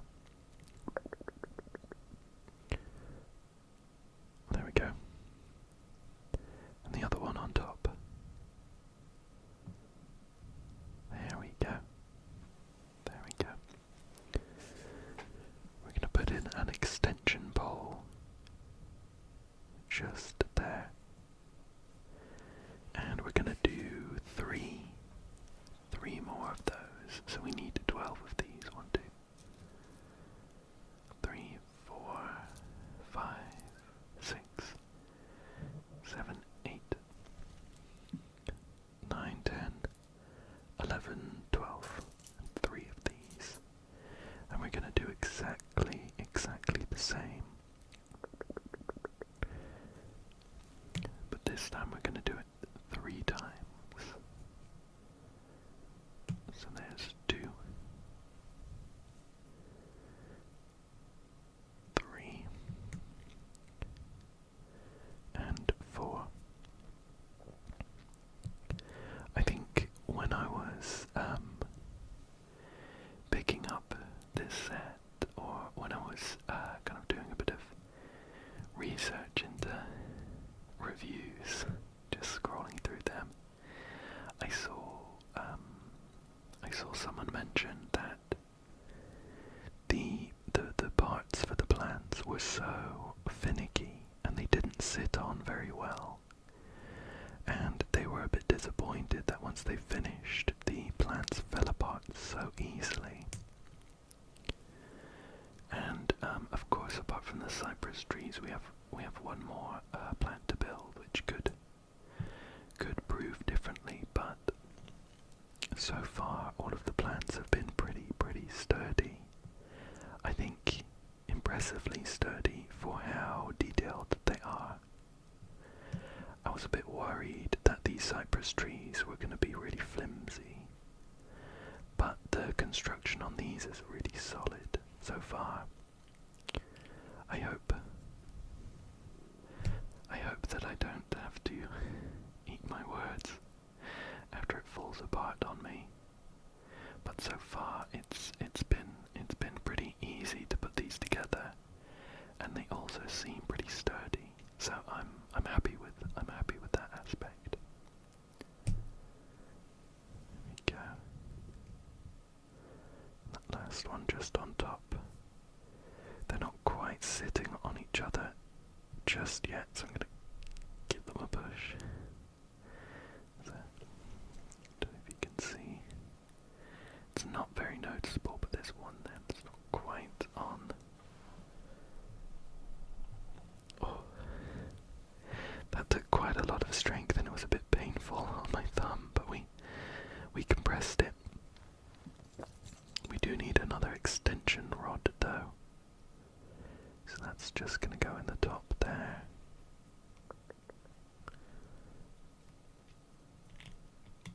There we go. Oops.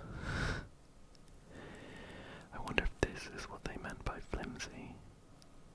I don't think it's super important for it to be in fully, just because any more bits are actually going to sit on top of the stud in that central bit anyway. But I think maybe I need to push it down even more, make sure that they're all perfectly compressed. We'll get onto that in a second. We need 3 more of those. There's 1, 2, 3, 4 and 5, 6, 7, 8, 9, 10, 11, and 12. So I have 3, as well as 3 of these. Of course, we need to make another one of these cypress trees as well, so in total we would have made 3, 6, 7, 8, 16 of these little sections. was thinking how we might be able to get that pole on a bit more sturdily.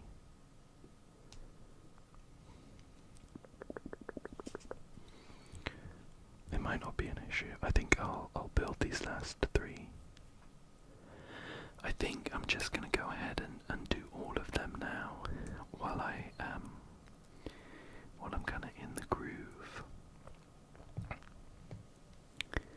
It is often quicker to stick to the same kind of task as much as possible, and then move on to any other kind of task rather than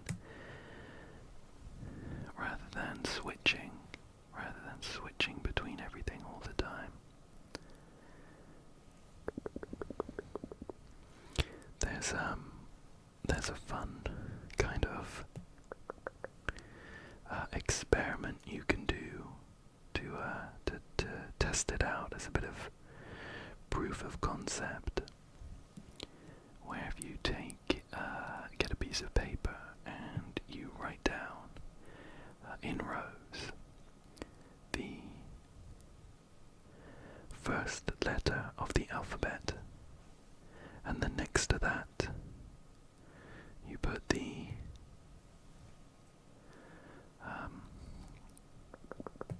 number 1, and then next to that you put the Roman numeral for the number 1. Then you move down a row and you write the second letter of the alphabet, B, and the number 2, and then the Roman numeral for the number 2. And you keep going until you get to the 10th letter of the alphabet. And you time yourself doing that. Unless your brain works in incredible ways, it's going to take a decent amount of time. Every time you move on to a new row, you have to kind of recalculate where you are and start with the right letter of the alphabet. But yeah, so you do that and you time yourself, and then you do the same thing again, but instead you're going to work in columns, and in the first column you're going to write the first letter of the alphabet, and then the second letter, and then the third letter, and you're going to go all the way until the 10th letter of the alphabet. In the column next to that, you write the number 1, and then the number 2, and the number 3, and so on. And then of course in the final column,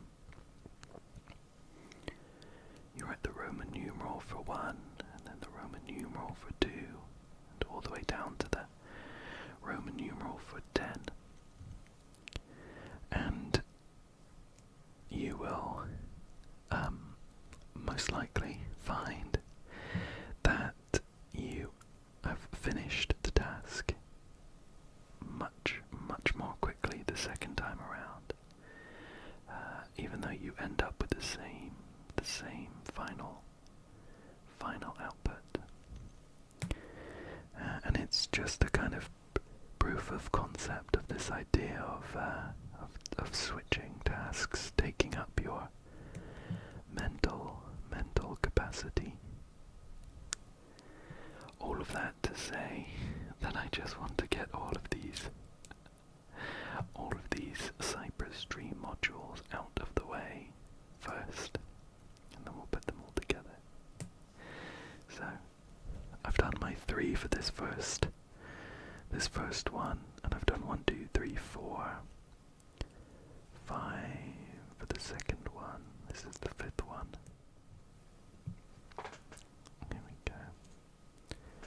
And then 3 more and we will have been done with all of these. But that's gone pretty quickly, getting all of these done in one effort. And I do think overall it gives a very good impression of a cypress tree. So I'm pretty pleased with those.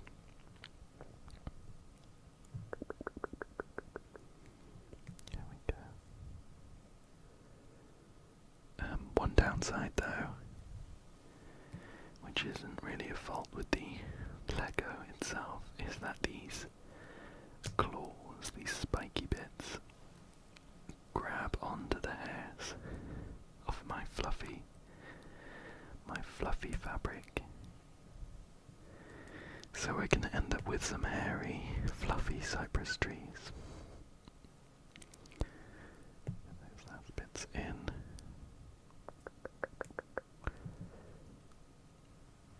And the very final bit. There's one. There's two. There's three. And four. Cool. Let's finish off this first cypress tree with the final bits we've made. It's pretty much just putting these on top. Try and get them nice and lined up. We're just going to put these on top. Come on, get in there.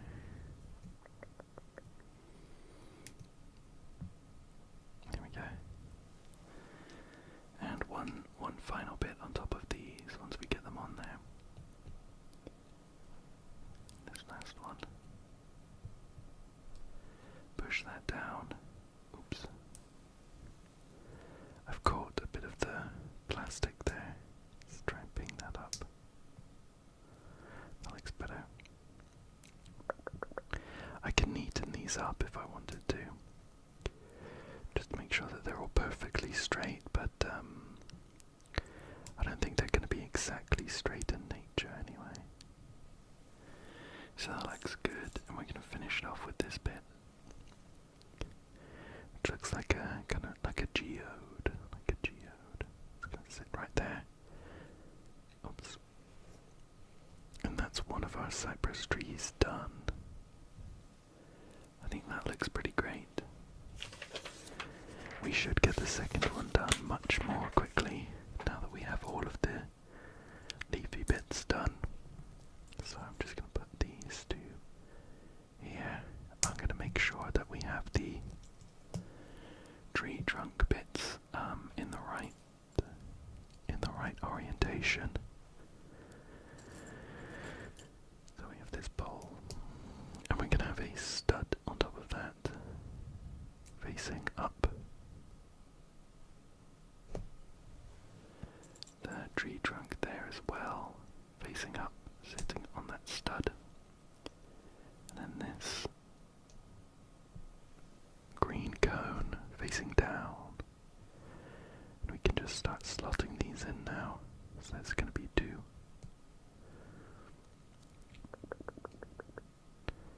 There we go. And then an extension pole in there. Push that down. There we go. Then three on there. I wonder if it might be easier to put them together separately. And then slide them on. I think it might be easier to try and line up all these bits when they're kind of floating in midair. There we go. Try that bit. Perfect. Perfect, and then that's going to go on here.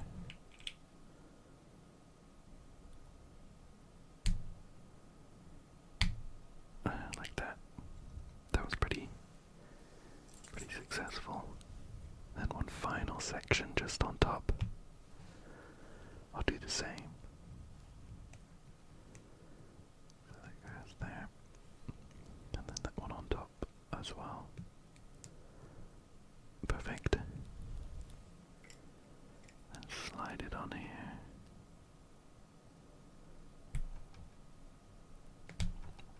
Okay. Well, that was relatively pain-free. Just need to give it a bit of a push. Oh. Ouch. It hurts my thumb. It hurts my thumb. nice and secure, and we top it off with a green geode.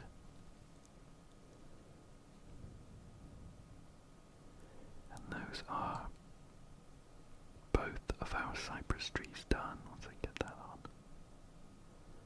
There we go.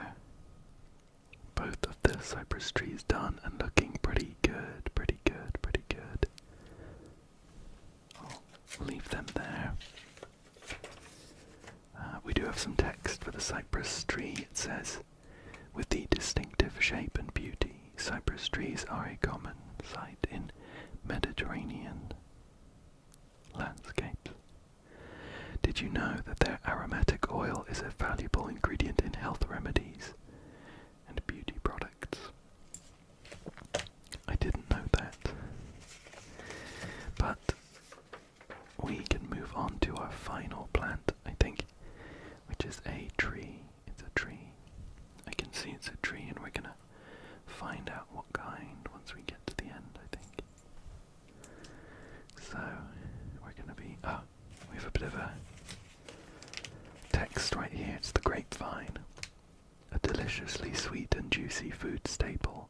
Grapes were first cultivated by ancient civilizations more than 10,000 years ago.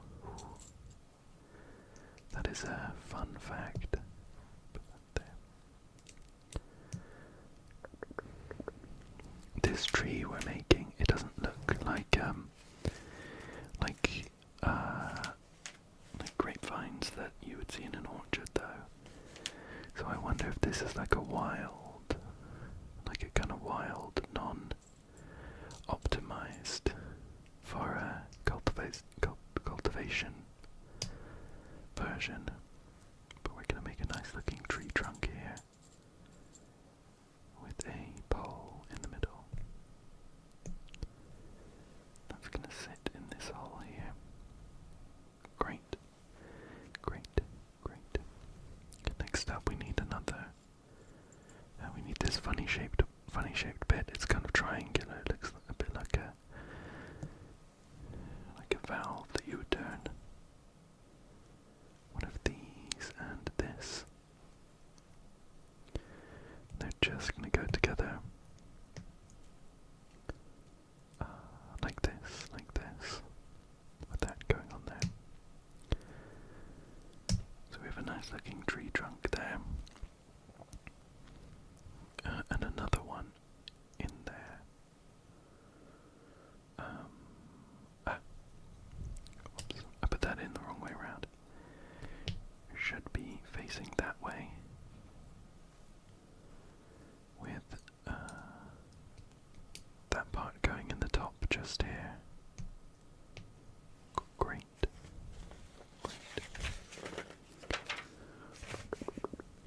We have another bit going up here. We're on step number 237, by the way, so very, very nearly at the end. And let's see.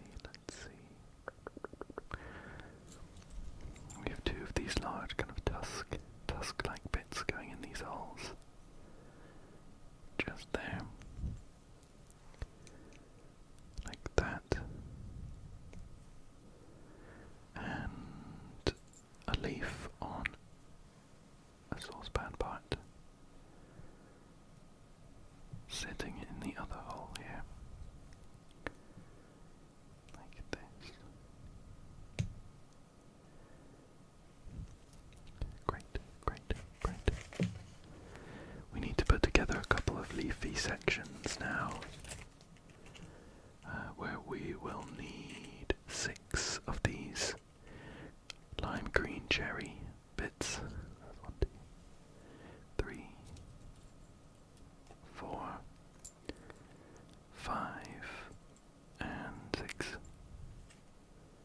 We need 4 of the leaves.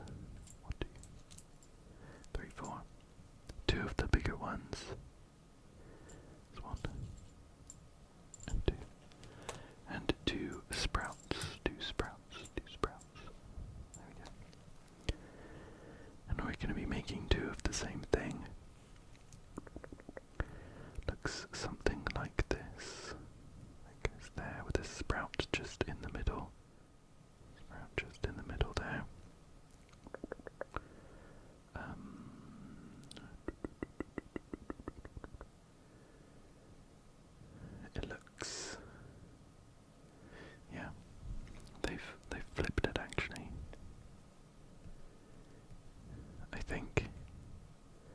there isn't an instruction to flip it, but the next step just looks like they have. So I'm going to assume that they did. There we go. And these green cherries are gonna sit on the sprout points. So like one there. One. These are the grapes that I'm calling green cherries. Kind of nestled in, I think. We have one more to fit in though, so we might need to squeeze that in. Just so that they look like bunches of cherries, I suppose, and I think that does the trick. They're gonna sit something like that, with another one being made. So we'll do that, flip it over, pop our sprout in. Another leaf just up here. And then the green cherries poking in as well. We'll do one there, one sort of this direction. And maybe I'll spin that around just so that they look a bit more bunched up. One over here, that looks good.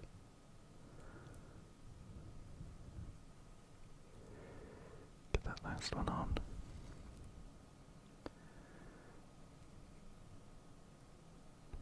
Yeah, that looks pretty good as well. And it's gonna sit on the other. See which way they've done this. We'll put that there. And I think we'll swap this one over. It's not gonna make much of a difference, but we'll just follow the instructions. Step 240, we're going to be using this big leaf bit. A dark set of leaves here. Oops. There we go. We'll have a lighter one just here. Darker one here. And another one just poking off the end here. Like that. And then we're gonna give it some layers. We're gonna give it some layers with two more bits that are gonna sit on top. Do those and 4. 1, 2, 3, and 4. That are gonna look something like how they've done this. Something like this. There we go. And another one of those. Pretty straightforward. Oh, and a bunch of leaves at the tip of these bits that we're doing as well.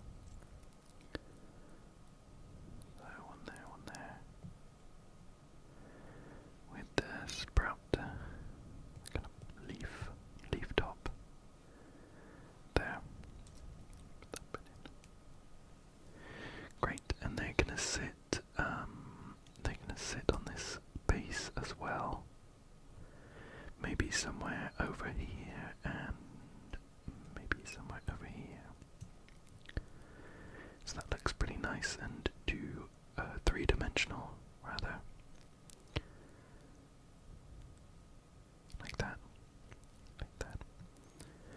We have a couple more sprouts to put in now. Two of them. We are flipping it upside down with a sprout here. These are going to be stems for some more grapes. I think. We're going to put one over here. There we go. We also have some like flowers, like blossoms that we're going to be using too.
busy up these bunches of grapes. I'm just going to shift them around until I can fit them all in and have them look pretty bunch-like.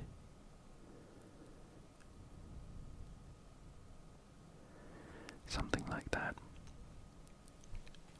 I don't think you're going to notice any funny orientations once it's all in place. So it doesn't matter too much with this bit just here.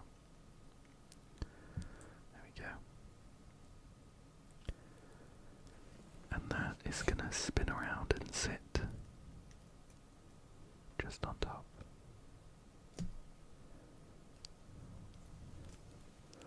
Like that. Like that. I think we'll try and pull these in. See if we've got the right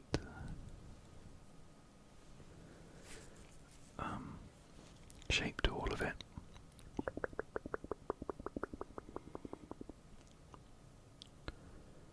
It's good pointing just this way. Yeah. I think that looks pretty good. And that is actually the final building step. So let me shift these spares out the way, and we'll bring the set over and put those last bits in. I can also close up the instructions here. We're at the end of the booklet.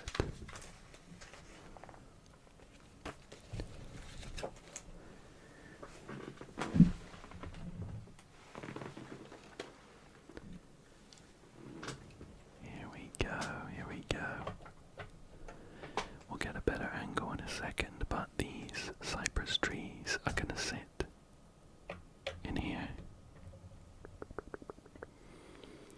And in here. Put it this way around.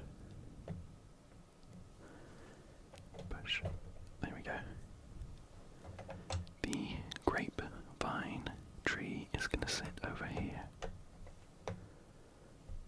And that is our set. Wow. It really is so beautiful. The colours and how green and verdant this fountain garden looks is beautiful, beautiful. I think I've got you on a tripod thing at the moment. I'm gonna take you off and see if we can get a better view.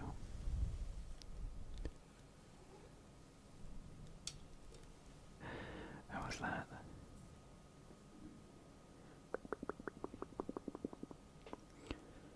So we have the fountain, of course, and the grapevine tree.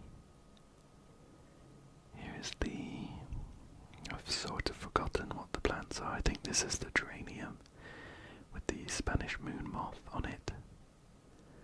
Cypress tree back there, of course, two of those. I can't remember what the pink plant is. The red one over there is a red hibiscus, which looks great. I don't know if you can spot the Iberian water frog down there. We have the yellow hammer just hiding behind the geraniums there. So that looks great. I love how it all looks. I'm gonna put you back. And of course we could switch some of these things around. Like we could put the geranium over here. I'm not gonna, but we could. Which I do enjoy. I think if I had one, not really a criticism, more just a question. I'm not entirely sure why these full sections come out. Because they can only go in the kind of diagonally opposite space. There's no way I could spin this so that it fit here, because the corner's cut off. So it's like a nice feature in a way, but it's not really functional. If I swapped this over here and kind of flipped everything around, it would be the same as me just taking the set and spinning it. But overall, I really, really love how this set looks. I'm definitely gonna find somewhere good